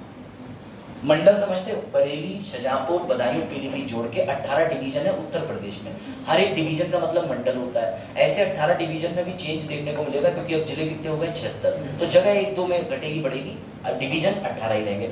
ऐसे एक मंडल का एक मंडल आयुक्त होता है, मंडल कमिश्नर होता है। इस कमिश्नर के अंदर चारों आसपास के जिले के जितने भी डीएम, एसडीएम, एडीएम होते हैं, वो एक फोन पे जी सर उठ खड़े होते हैं। तो बेटा ये बनने का मौका मिलता है पीसीएस को, अगर वो सेक्रेटरी पद का प्रमोशन भी ना ले, लेकिन वो बहुत बड़ी बात होती है कि सेक्रेटरी बनने का मौका छोड़। तो वो क्या बन जाते हैं, डिविजनल। यहीं पर सुन लो, तुमने आईजी डीआईजी सुना है? पूरे यूपी का एक ही आईजी एक ही डीआईजी होता है, सुना होगा। वो आईपीएस के लिए प्रमोशन होता है। जो आईपीएस के लोग होते हैं, अगर वो आईएएस में ना जाकर के सेक्रेटरी वेक्रेटरी ना बने तो उनके लिए आईजी और डीआईजी लेवल की नौकरी होती है। आईजी डीआईजी लेवल का प्रमोशन आ जाता है आईपीएस। ये कब आता है? जब आप 15 साल दे चुके हो बतौर आईपीएस, और जब आप इस लेवल पे आओगे ज्वाइंट सेक्रेटरी का, मतलब आप बतौर डीएम 15 साल की सेवा दे चुके हो, काफी सीनियर हो गए। अब 15 साल के बाद में फिर से उनकी सेवाएं मिली जाती है। एक चीज और सर, सेंट्रल की सेक्रेटरी में और राज्य की सेक्रेटरी में आपको पता है फर्क कैसे पता चलता है? आपके सामने दो सचिव खड़े हो गए, एक योगी जी का एक पीएम का, आप अंतर कैसे जानोगे? तो बेटा बैच लगा होता है मरून कलर का, केंद्र के अधिकारी के मरून कलर का बैच लगा होता है। ये जो मरून कलर का बैच है ये दिखाता है कि ये केंद्र का सचिव है, वरना अंतर कैसे करोगे? ज्यादातर लोग तो एक दूसरे को जानते ही हैं, नाम से मीटिंग्स होती हैं, लेकिन अंतर करने के लिए मरून कलर का बैच लगा होता है, ये ध्यान रखना। ठीक है, अब सुनो भैया, 24 साल ये सबसे सुपर स्केल होता है। ये आया खतरनाक। इस खतरनाक का मतलब ये होता है भैया, जब आप बतौर आईएएस 24 साल दे चुके होते हैं, यानी 20-22 साल ईमानदारी से पूरे कर चुके होते हैं, तब आप राज्य में बन सकते हैं प्रिंसिपल सेक्रेटरी और केंद्र में बन सकते हैं अतिरिक्त सेक्रेटरी। फिर से समझना, केंद्र में बनेंगे अतिरिक्त सचिव, केंद्र में बन सकते हैं गवर्नमेंट ऑफ इंडिया केंद्र, और राज्य में आप क्या बन सकते हैं? तो भैया आप बन सकते हैं प्रमुख सचिव। प्रमुख सचिव, ये दो प्रमोशन दिए जाते हैं अगर कोई भी व्यक्ति जो है बतौर आईएएस 24 साल पूरे कर चुका हो, जिसमें से 2 साल छुट्टी पे गया, पढ़ाई पे गया, ट्रेनिंग पे गया, वो सब काट छाट के 20 से 22 साल, तो आपको राज्य बना देगा प्रिंसिपल सेक्रेटरी। और सुनो, ये प्रिंसिपल सेक्रेटरी इतना खतरनाक होता है, इसकी गाड़ी पे लिखा होता है प्रमुख या मुख्य सचिव। इसकी वैल्यू इतनी होती है कि ये कहीं फोन करते हैं तो लोग थर थर कांप जाते हैं। जो ये कहता है वो सीधी बात समझो, वो राज्य का सीएम बोल रहा होता है। राज्य का सीएम जो है वो 24 घंटे इसकी सुनता है, इसकी मानता है। कोई विभाग में कहीं घुस जाए ऐसी तैसी लहर निकाल देता है, ऐसे समझो। इससे बड़ा पद किसी राज्य के लिए होता ही नहीं है प्रिंसिपल सेक्रेटरी का। राजधानी के अरविंद मिश्रा ये लोग थे, एक बार देख लेना, ठीक है। सब लोग ज्यादा पॉलिटिक्स वाले लोग होते हैं, थोड़े से अच्छे संबंध होते हैं, समझो, ठीक है। तो बेटा याद रखिएगा, या तो राज्य की, जब तुम 24 साल की नौकरी के आसपास पूरी कर लोगे डीएम की, तो फिर से तुम्हें 2 मौके मिलेंगे। या तो तुम भैया प्रमुख सचिव बन जाओ उसी राज्य के, या फिर तुम अतिरिक्त सचिव बन जाओ। अतिरिक्त सचिव नहीं बनना चाहिए, क्यों? अतिरिक्त सचिव की संख्या बहुत होती है, बहुत ज्यादा होते हैं। ये मुख्य सचिव जो केंद्र का होता है, उसके नीचे काम करने वाले डिप्यूटी, उसके भी नीचे एडिशनल आते हैं। इनकी संख्या बहुत ज्यादा होती है, कोई सुनवाई नहीं होती है। लोकसभा राज्यसभा के अंदर दौड़ते रहते हैं फाइलें लेकर के, और कोई ज्यादा सुनवाई नहीं होती। लेकिन मजा किसका है? अगर इस जगह पे तुम्हें प्रमोशन मिले तो खेल कर जाना, तुरंत राज्य के प्रमुख सचिव बन जाना। इसीलिए कीर्ति सर भी कहते हैं 23-24 साल तक आईएएस बन जाओ, तब इन नौकरी में पहुंच जाओ। पता चला तुम खुर्रा खास रह जाओ, बुढ़े हो गए 60 साल के, तो तुम्हारा रिटायरमेंट नजदीक होगा, तो तुम कहां से प्रमुख सचिव बन पाओगे? ये चीज समझिएगा। सबसे खतरनाक पद, गाड़ी वाड़ी ऑफिस एकदम बढ़िया, इससे ज्यादा चार्म किसी का नहीं होता है। अब आते हैं और खतरनाक लोग। अब अगर तुमने 31 साल पूरे कर लिए, सारे प्रमोशन मिस हो गए, तो तुम्हें बना दिया जाता है राज्य का चीफ सेक्रेटरी। वही चीफ सेक्रेटरी जो प्रिंसिपल सेक्रेटरी के बराबर होता है, बस फर्क इतना होता है कि प्रिंसिपल और चीफ सेक्रेटरी में चीफ सेक्रेटरी ज्यादा खास होता है, जो बिल्कुल एकदम 24 घंटे सीएम के आवास में ही पड़ा रहता है, ऐसा समझो। प्रिंसिपल तो बेचारा तब भी कह देगा मैं यहाँ हूँ वहाँ हूँ, लेकिन चीफ सेक्रेटरी जो होता है हर राज्य में केवल एक ही होगा। प्रिंसिपल सेक्रेटरी की संख्या तब भी 2-3 हो सकती है, लेकिन चीफ सबसे खतरनाक है। और सुनो, इसके बाद आता है सबसे खतरनाक पद, secretary to government of India. केंद्र में ये, राज्य में ये केंद्र में कौन है वर्तमान में सेक्रेटरी? तो अभी है पीके मिश्रा, ठीक है। राज्य में भी शायद देख लेना मिश्रा जी है, ठीक है। मतलब ठीक है, बता रहा हूँ। और क्या साहब आप लोग अच्छा तुम्हारा भी सर नहीं, चलो देखो इधर।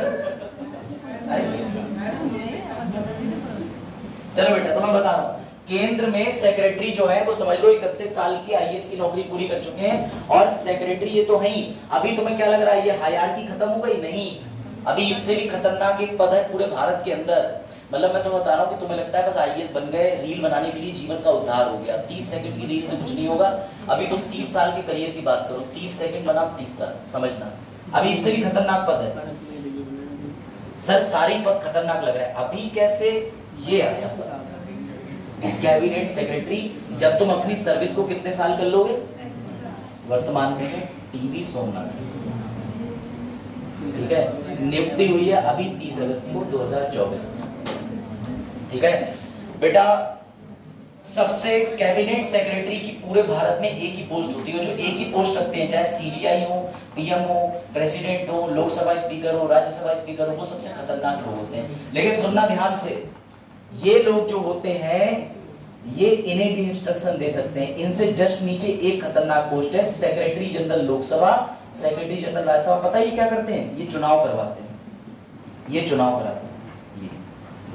राष्ट्रपति उपराष्ट्रपति के चुनाव में काउंटिंग से लेके पूरी प्रक्रिया में ये आरओ की भूमिका निभाते हैं। आरओ की मतलब होती है रिटर्निंग ऑफिसर। जब आपको इलेक्शन पढ़ाया जाएगा तो आपको और अच्छे से बताया जाएगा, लेकिन आप अभी समझ लीजिए कैबिनेट सेक्रेटरी भारत का सबसे खतरनाक पद है। कैबिनेट का मतलब समझते हो?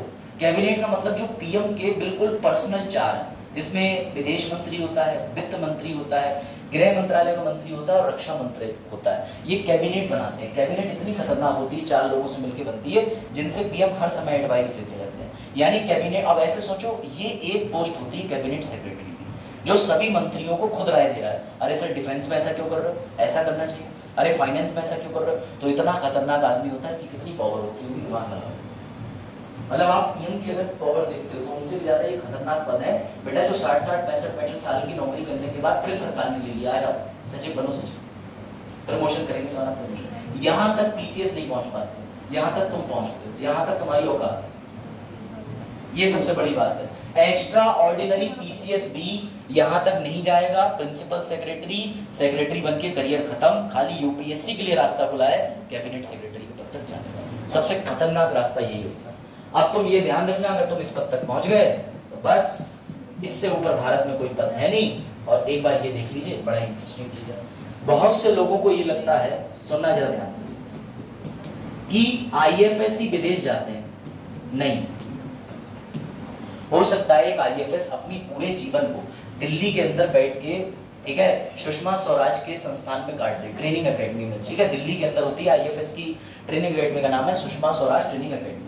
यहाँ आपको बताया जाता है जब आप विदेश के लिए सचिव या विदेश के लिए दूत बनते हो। लेकिन सुनो, इनसे भी ज्यादा चांस एक आईएएस के होते हैं। कैसे होते हैं? तो भैया अशोक लवासा साहब को देख लो, 1985 या 87 कैट के बैच के आईएएस के बैच के।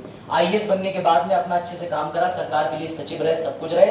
एक दिन अचानक से इनसे कहा गया, सुनिए ध्यान से, जाइए आसियान देशों की सबमिट कराइए। अब ये विदेश में समय काट रहे हैं, आसियान के अंदर जितने भी सदस्य हैं, किसी देश में जाओ, बैठो, समय काटो। और सुनो, इसके अलावा संयुक्त राष्ट्र में तुम्हारी पोस्टिंग हो जाएगी। संयुक्त राष्ट्र में आईएएस की बतौर तुम्हें उठा के फेंक देंगे। वर्ल्ड बैंक, ऑक्सफोर्ड यूनिवर्सिटी में खुद भी पढ़ने जा सकते हो, पढ़ाने भी जा सकते हो। ये मजे की बात। तो एक आईएएस का जलवा ही जलवा होगा। ये मत सोचना हम आईएफएस अधिकारी बनके विदेश जाएंगे। आईएएस बनने के बाद ऑप्शन खोलें, कहीं जाओ, वर्ल्ड बैंक, ऑक्सफोर्ड, आईबीएम, जितने भी तुम्हें संस्थान चाहिए, सरकार खुद तुम्हारी नियुक्ति चल के करवाएगी। संयुक्त राष्ट्र के अंदर भी ऐसे। तो ये चीज समझ लेना कि कैबिनेट सेक्रेटरी जो है वो तो है ही भारत में सबसे बड़ा पद, लेकिन एक आईएएस भी बहुत ज्यादा मात्रा में विदेश घूमता है। ये रहे सारे पद, एक बार देखें ऊपर से नीचे तक, इधर पीसीएस के, इधर आईएएस।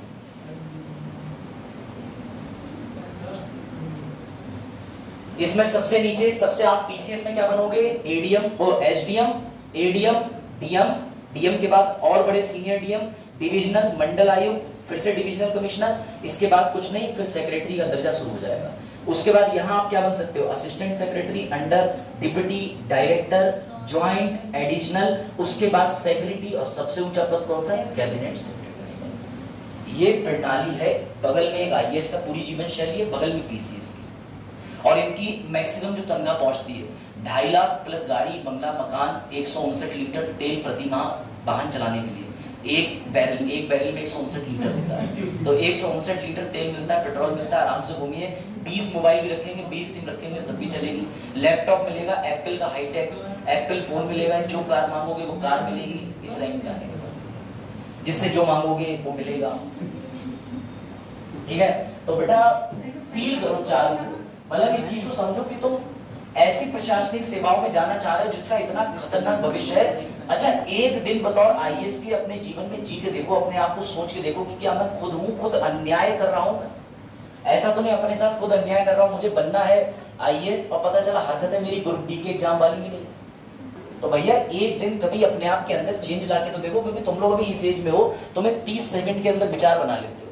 मैं सच बता रहा हूँ, इस समय की जो जनरेशन है, मुझे ऐसा लगता है कि मेरी एज के लोगों से ही मैं 10 साल बड़ा हो चुका हूँ, मेच्योरिटी पहले है।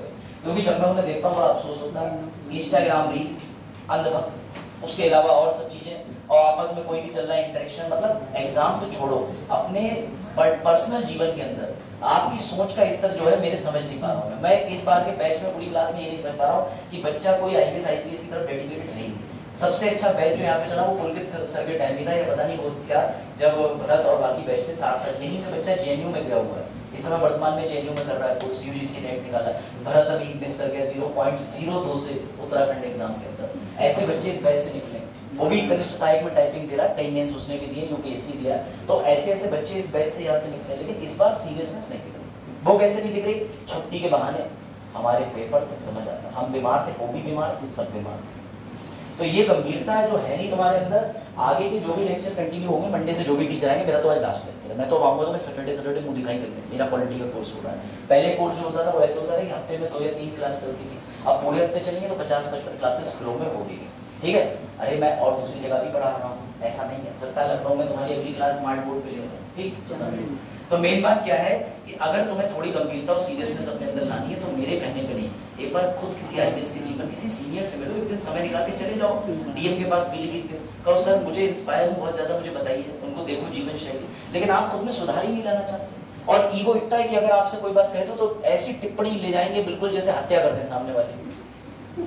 बहुत ऐसा था, मैं बहुत एफआईआर और ये सब मुकदमेबाजी और सब फलानेबाजी कर ली, उसके बाद अब जाके चुप बैठ गया, मैं शांत हो गया। उनका अंत क्या है? इनका अंत आपके जॉब और आपके पेशे को सूट नहीं करता। मैं टीचर हूँ तो मुझे सामने देखो, जुमा केसरी फूक रहा हूँ, सिगरेट पी रहा हूँ, शराब पी रहा हूँ, उसके बाद 2-4 लड़का आ गए इधर पढ़ाई वकील होकर के मैं यहाँ कभी वकालत का वो नहीं दिखाता कि जैसे वकील होते हैं, या यहाँ बच्चों को मैसेज डालें अपना आईडी कार्ड तुरंत ही ज्वाइन करें, आ जाए मेरे यहाँ केस लेके आए, मैं तो उल्टा मना कर देता हूँ, नहीं तो पहले जहाँ राय लेनी वहाँ रह लो। तो आप इस चीज को अपने स्तर से सोचिए, वो अलग का विषय है, मेरा व्यक्तिगत नहीं, आपके लिए मैं बता रहा हूँ कि आप इतनी ऊंची पोस्ट पे जाने के लायक है, ढंग से खुद से पढ़ाई तो करो। यहाँ नहीं आना मत आओ, नहीं पढ़ाई करनी मत करो, खुद तो पढ़ लो। तुम खुद भी मेहनत नहीं करते, 4 बार स्ट्रेटेजी बता चुका हूँ क्लास में, तब भी बच्चे बगड़िए की तरफ में क्या देते हैं स्ट्रेटेजी में।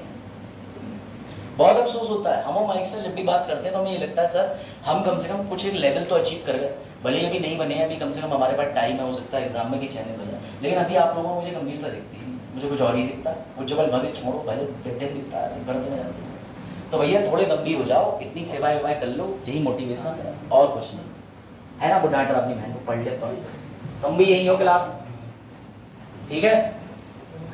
चलो भैया 1-2 क्वेश्चन लिख लो, थोड़ा होमवर्क भी लिख लो, 1-2 क्वेश्चन कर लाना, ठीक है। सब दिखाएंगे किसे, पीडीएफ भेज देना बना के, है ना। लिखिए सिविल सेवकों की चुनौतियां, सिविल सेवकों की चुनौतियां लिखिए, फिर आपको कुछ और चीजें बता देते हैं।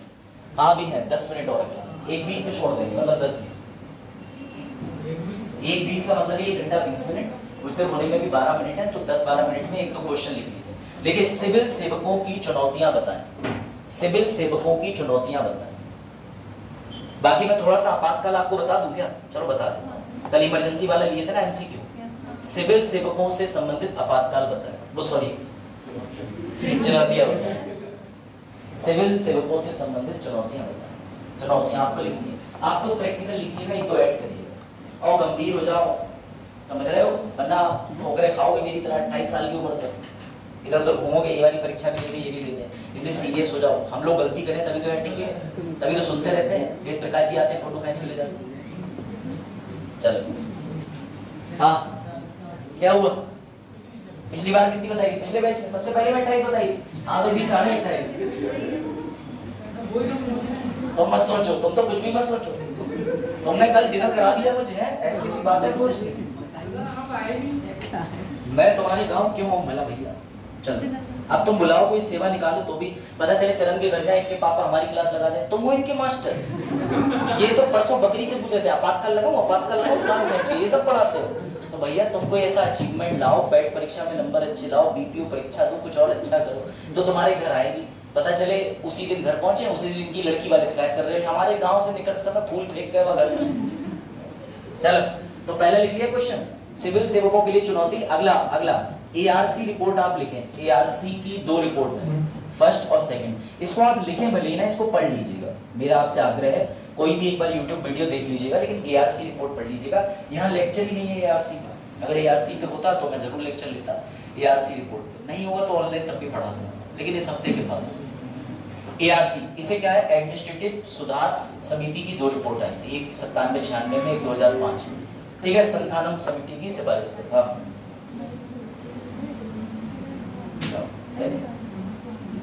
बस ठीक है, अब ना मतलब सीरियल नंबर लिख के चले 1 2 3, ठीक। यहाँ पर इस एप्लीकेशन में आप नंबर 1 नंबर 2 गलत, नंबर 3 ऐसे, ठीक है। एप्लीकेशन है कोर्स की, मतलब पॉलिटी आज ओवर हो रहा है ना, बाद में और क्लासेस के लिए भी एप्लीकेशन दे दी जाएगी, ठीक है। चलो एक बार भी देख लेना जब हो जाए, ठीक है। हाँ अगला एक और क्वेश्चन लिख लीजिए, लास्ट क्वेश्चन और लिख लीजिए, वो बहुत इंपॉर्टेंट है। क्वेश्चन 3 लिख लीजिए, सिविल सर्विसेज, सिविल सेवाएं एवं एवं एवं चार्म समझ रहे हैं आप, ठीक है। इस चार्म के नीचे लिख लीजिए सोशल मीडिया आकर्षण। गुड, सोशल मीडिया आकर्षण। आपको ये बताना है कि ये कहां तक न्यायोचित है, उचित है, गलत है। इसमें आप अपने विचार लिखिएगा, लेकिन निंदा मत कीजिएगा, बैलेंस रहिएगा, फायदा भी करिए। आप जनता की सेवा करने के लिए जुड़े हैं, अपने YouTube चैनल से आप करोड़ों लोगों तक पहुंच पा रहे हैं, लेकिन अगर आप देखें इसका कुछ उल्टा इम्पैक्ट भी है। तो हाँ, आजकल हीरोबंदी के चक्कर में रियल लाइफ और रियल लाइफ में अंतर है, ऐसे शुरू कीजिएगा, ठीक है बच्चे। ये चीज लिखी आपने, हटा दूं, थोड़ा सा आपातकाल बता दूं ताकि अगली बार MCQ लगाओ तो कुछ समझ में तो आए तो है। कल तो सुन रहे थे तुम, चलो मैं बता देता हूँ, ठीक है। चाहे तो नोट कर लीजिए, जिनका छूट गया था, सिर्फ एक ओवरव्यू दे दे रहा हूं। इमरजेंसी अध्याय 18 में आर्टिकल है 352 से 360, ठीक है बेटा। हमने इमरजेंसी किस देश से ली है? Very good.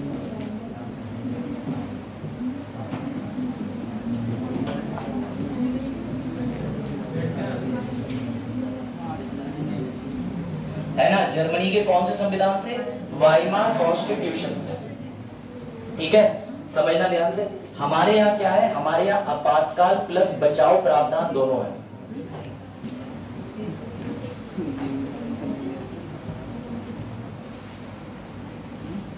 हमारे यहाँ आपातकाल और बचाव प्रावधान दोनों है। हमारे एक चीज नहीं है कि तुम आपसे कहीं सिर्फ आपातकाल है, हमारे यहाँ बचाव प्रावधान। ये इतना नोट कर लीजिए, फिर मैं आपको 3 प्रकार की इमरजेंसी का एक छोटा सा डिस्क्रिप्शन दे देता हूँ ताकि आपको याद आ जाए, है ना। वैसे घटना तो बहुत खतरनाक है हिटलर की, चलो समझा देता हूँ, मजा आएगा। हिटलर के बारे में जान लो, जब इसको लिख ले तो बताइएगा फिर मैं।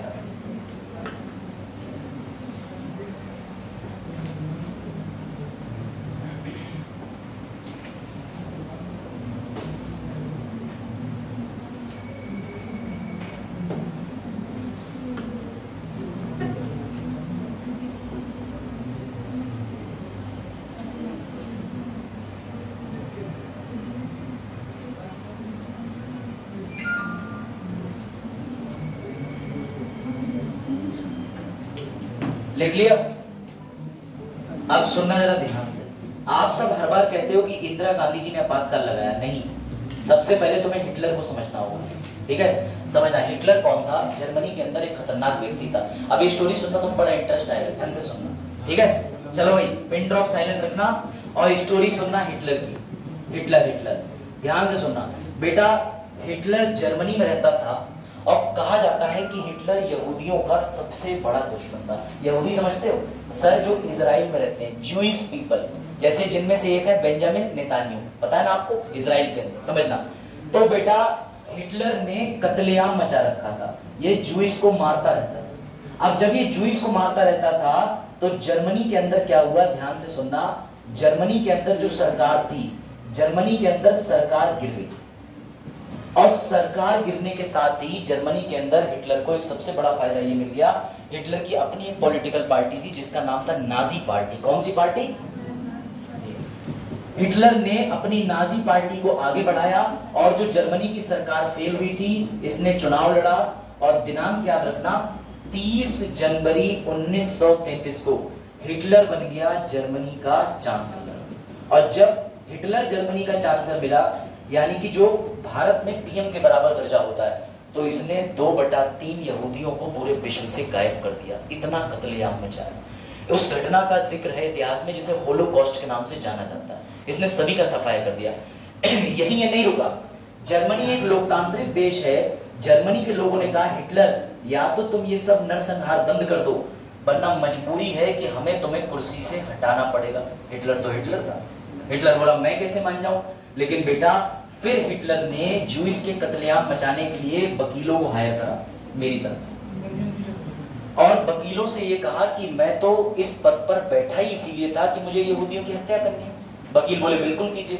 बोले लेकिन मैं एक देश का पीएम हूं, चांसलर हूं, मुझे उस पीएम चांसलर पद पे लोकतांत्रिक तरीके से लोगों ने चयनित करके बनाया है, और अगर लोगों ने वोट वापस अपने कर दिया या लोगों ने मेरे खिलाफ जो है भैया आंदोलन कर दिया, तो मैं पीएम नहीं रह पाऊंगा, चांसलर नहीं करूंगा।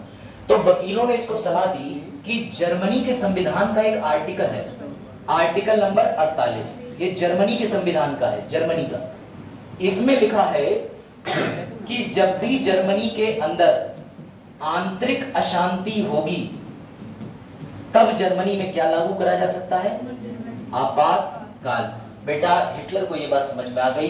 हिटलर ने जर्मनी की संसद पर खुद से हमला करा के जर्मनी की संसद जलवा दी, और उसने तुरंत ही डिक्लेयर कर दी state in under the situation of emergency. और इसने जैसे ही जर्मनी को इमरजेंसी में डिक्लेयर कराया, मजे की बात देखो, जर्मनी से 2/3 यहूदी साफ।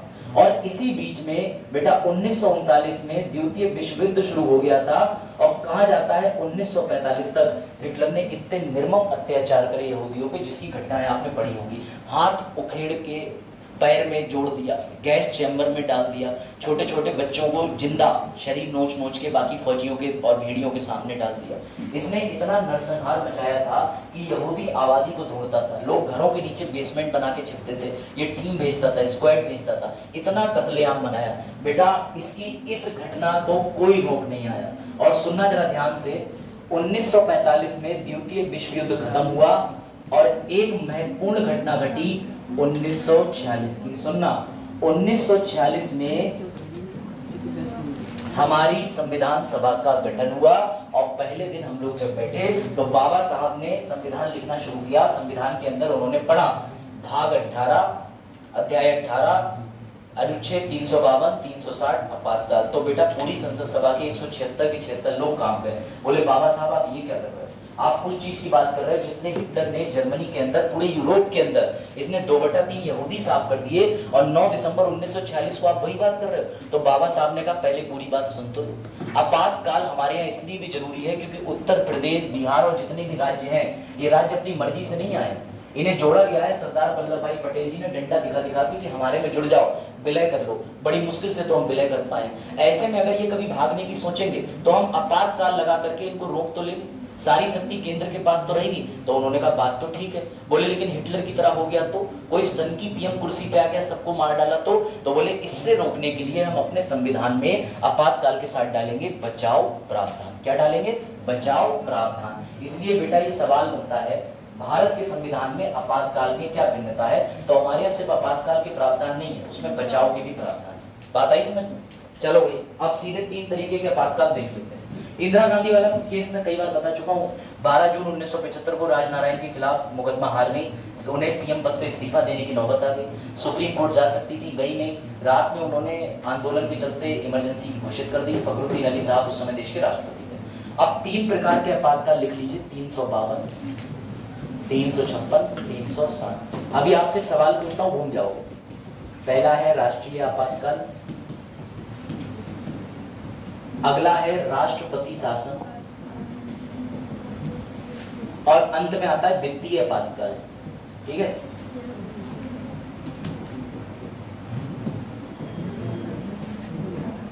ठीक है, समझिएगा। ये भारत में अब तक लग चुका है 3 बार, ये अब तक लग चुका है 125 बार से ज्यादा, और इसमें हम खुशनसीब है आज तक भारत में एक भी बार लगा नहीं। ये बड़ा अच्छी बात है। अगर ये भारत में लगा ही नहीं, इसका मतलब हम सेफ है। अब बच्चे आप जरा अपना दिमाग लगा के बताइए, बताओ चलो, कोविड को इन तीनों में से कौन से आपातकाल में रखोगे? कोविड जो है जिसमें पूरा देश 2 साल के आसपास परेशान रहा, देश में हर चीज रुक गई, लोगों पे पैसे नहीं रह गए, इन तीनों में से कौन से आपातकाल में रखोगे कोविड को? अब आएगा मतलब, हाँ बताओ, इसका उत्तर देने का प्रयास करो। जो क्लास है तो कुछ तो नया मिलेगा। हाँ, किसी में नहीं रखेंगे, कौन कह रहा किसी में नहीं रखेंगे? अच्छा एक और हिंट देता हूँ, एक और, अपने यहाँ सूखा पड़ जाता है, बाढ़ आ जाती है, अत्यधिक वर्षा हो जाती है, ये सब कौन से आपातकाल में रखो? बेटा ये किसी में नहीं आएंगे सर, कोविड किसी में नहीं आएगा। क्यों? जो संविधान में लिखा नहीं वो अप्लाई हुआ नहीं। संविधान में सिर्फ परिस्थिति लिखी है, कंडीशन लिखी है, प्रावधान लिखे हैं, वो 3 तरीके के आपातकाल के लिखे हैं, ये सब आपातकाल होते ही नहीं। समझे बात? सबसे पहला पॉइंट तो आप ये समझिए। आप समझिए जरा, पहले बात कर लेते हैं अनुच्छेद 352 की। समझिएगा, इंदिरा गांधी जी ने इसका मिसयूज कर दिया। इसमें सुनना, इसमें इंपॉर्टेंट वर्ड लिखते चलना, इसकी घोषणा कौन करेगा? पूरे भारत में भी कर सकता है, भारत के किसी हिस्से में भी कर सकता है। इसके कुछ कारण होते हैं, कारण समझ लेना। कारण होते हैं युद्ध,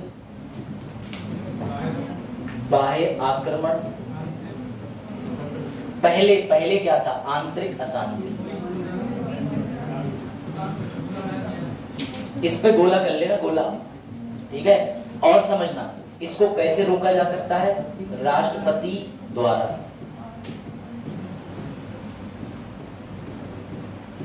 ठीक है, ये तब की बात हो रही है जब इंदिरा गांधी जी जिंदा थी, जब उन्होंने अनुच्छेद 352 के अंदर इसका इस्तेमाल करा था, आंतरिक अशांति, अनुच्छेद 352 के अंदर। ये बात ध्यान रखना।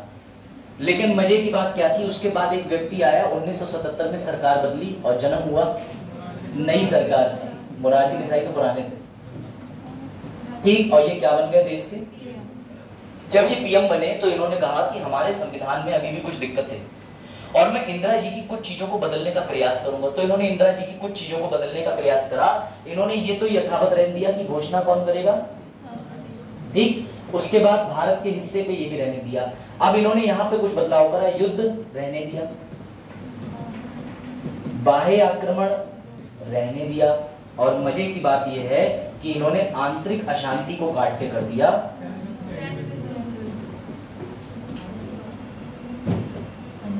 कौन से संविधान संशोधन द्वारा? 44वें संविधान संशोधन 1978 में। ये चीज यहाँ पर इंपॉर्टेंट है। अब सुनना, पहले इमरजेंसी कौन रोक सकता था? केवल राष्ट्रपति। इन्होंने 44वें संविधान में कहा कि प्रेसिडेंट तो रोकेगा ही रोकेगा बच्चे, लेकिन साथ में कौन रोकेगा? सिर्फ लोकसभा के 1/10 सदस्य कभी भी मांग कर सकते हैं कि आपातकाल को हटाओ। अभी बताता हूं आगे कैसे मांग कर सकते हैं, लेकिन ये सब पढ़ाया हुआ है, आपको बताया हुआ है। परंतु यही है कि कुछ बच्चे स्टार्टिंग में नहीं आए थे, उन्हें इन्फॉर्मेशन नहीं मिली थी, इस वजह से उनका मिस हो गया। तो ये चीज लिख लीजिए, इस आर्टिकल 352 को समझा दे रहा हूँ, थोड़ा सा और डायग्राम तो बनाते रहो, हटाने के लगाने के, फिर खत्म करते हैं लेक्चर। यहां तक लिख लिया, यहां तक हटा दो। चलो अब लिखिए, आपातकाल कैसे लगाया जाता है, आपातकाल कैसे हटाया जाता है। 2 हेडिंग डाल लेना, ठीक है? इस पे ले लेंगे, ये आया, ठीक है? यहां लिख लीजिए आपातकाल कैसे लगाया जाता है। कौन सा? 352 की बात कर रहा हूं, ठीक है? और अगला है 352 का राष्ट्रीय आपातकाल। लगाने की घोषणा कौन करेगा? ठीक, राष्ट्रपति की इसमें सहमति होनी चाहिए। सर राष्ट्रपति अकेले कुछ नहीं कर सकता, पीएम और केंद्रीय मंत्रिपरिषद की सलाह के बिना राष्ट्रपति बेकार है, ठीक। जब राष्ट्रपति सहमति दे देगा तो लोकसभा राज्यसभा के पास जाएगा, यहां पर मतदान होगा। कौन सा होगा? विशेष। सर इस विशेष की खासियत क्या है? 2/3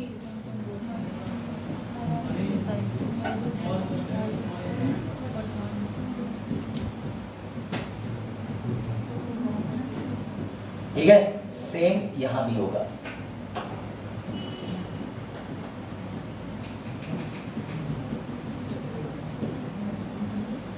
इसे कहते हैं विशेष बहुमत।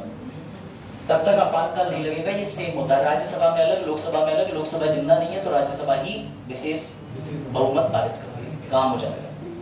उसके बाद क्या होगा? उसके बाद मुबारक हो बेटा, आपातकाल शुरू हो जाएगा 6 महीने। सर इसे अधिकतम कितने वर्ष तक के लिए ले जा सकते हैं? तो सुनना, इसे अधिकतम ले जा सकते हो 80 में। और अगर आपको हर बार 6-6 महीने में बढ़ाना है, फिर से ये स्टेप, फिर से ये स्टेप, फिर से ये स्टेप, फिर से ये स्टेप, फिर से ये स्टेप, यहां से चलता रहेगा। तभी आप 352 का आपातकाल लगा सकते हो। हाँ मौजूदा वर्तमान का मतलब कि आपके यहाँ अभ्युदय में 119 लोग हैं ग्रुप में, लेकिन क्लास में आ रहे हैं 45, 46, 50। तो मौजूदा एवं वर्तमान से मैं समझा दूं 2/3 ये वाली कंडीशन समझा दो, ये भी समझ लो, ये भी समझना। यहाँ लिखा हुआ है 2/3 PND वर्तमान मौजूद, यहाँ लिखा हुआ है पूर्ण बहुमत। सुनना इसका मतलब क्या होता है? इसका मतलब होता है, ऐसे ले लो, लोकसभा का एम क्या होगा, पूर्ण बहुमत क्या होगा? 550/2 + 1, शायद इतना 276 बनता है। ये क्या बोला जाएगा? पूर्ण बहुमत। पूर्ण बहुमत का सीधा मतलब होता है 50% + 1, साधारण की तरह लग रहा होगा। सुनना मजे की बात, ये क्या होता है? अब लोकसभा के 550 में से जरूरी है कि सब आ जाते हैं? नहीं सर, उस दिन जिस दिन इमरजेंसी का ये प्रावधान घूम रहा था 300 ही लोग आए, तो 2/3 × 300। सर ये तो 200 हो रहा है बेटा, ये हो रहा है 200, ये हो रहा है 276, बिल पारित नहीं होगा। हमेशा ऊपर वाला 276 से ज्यादा ही होना चाहिए। तो प्लस के निशान से कंफ्यूज मत हो, कुछ जुड़ता नहीं है। यहाँ कंपैरिजन किया जाता है, तुलनात्मक अध्ययन किया जाता है कि उस दिन जितने लोग आए हैं वो पूर्ण बहुमत 276 से ज्यादा होने चाहिए, तभी आपातकाल लगाया जाएगा, तभी बिल पारित माना जाएगा। एक बार फिर से बता देगा। हाँ जो वर्तमान, हाँ पूछे नहीं लगेगी, फेल हो जाएगा। बाहरी आक्रमण हो गया तो मैंने बताया ना अभी, आपने मेरे शब्दों को गौर नहीं करा। मैंने ये कहा कि अगर लोकसभा ने इस बिल को विफल कर दिया और अगर इस केस में ये वापस हो जाएगा कैंसिल, तो जैसे ही घोषणा होती है, जैसे ही हमारे ऊपर अटैक होता है, तो इधर राष्ट्रपति का 30 दिन का तो चल ही रहा था, किसने रोका है? वो फिर 30 दिन की तुरंत डिक्लेरेशन कर देगा। वो 30 दिन का चक्कर तो कभी भी चला देगा, बुद्धि वाली बात है। चलो अब आओ 2/3 समझ लो वापस से, फिर से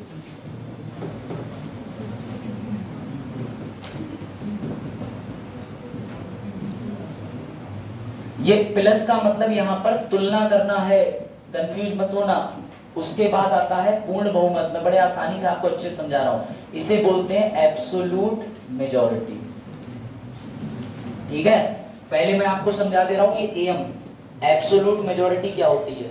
लोकसभा के टोटल सदस्य की संख्या कुछ नहीं, 550/2 + 1 कितनी बनेगी? 275 + 1 = 276। ये हमेशा ये जो ये वाली है, ये कितनी निकल के आ रही है लोकसभा की? अब जो ऊपर वाला नंबर है वो 276 से ज्यादा ही होना चाहिए। अगर 276 से ज्यादा नहीं हुआ तो भैया मुबारक हो, बिल विफल हो जाएगा। कैसे 276 से ज्यादा होगा? बड़ा मुश्किल पड़ती है। मान के चलो उस दिन किसी दिन 300 आ गए, किसी दिन 400 आ गए, किसी दिन 100 ही आ गए, तो हम 300 ले लिए थे आसानी के लिए, अब और ले लेते 400 ले लो। 400 का 2/3 कर लो भाई, कितना बनेगा जाके? 3 एकम 3, 3 3 9। ठीक है, ये बन जाएगा 266। क्या अब भी ये 276 बन रहा है? मुबारक हो, बिल फेल हो जाएगा। ये ऊपर वाला जो नंबर है प्रेजेंट एंड वोटिंग का, ये नीचे वाले नंबर से ज्यादा ही होना चाहिए।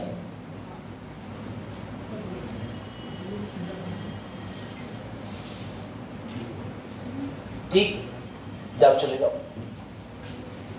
छुट्टियां कर ली थी आप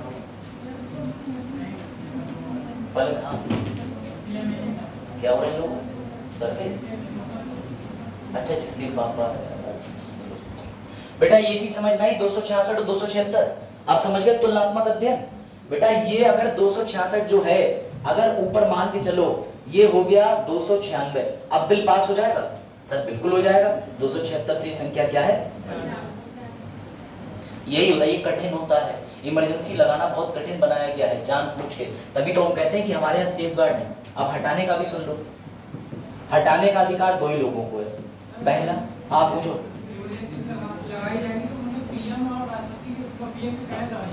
पीएम के कहने पे लगाई जाती है, ये उसमें लिखा हुआ है कि घोषणा राष्ट्रपति ही करेगा। ये तो हमें आपको पता है कि इंदिरा गांधी पीएम से बातें करेगी। जब सरकार बहुमत में है तो हाँ, ये बात आपकी बिल्कुल जायज है, यही तो मैं बताना चाह रहा हूँ कि आपातकालीन छलावा है।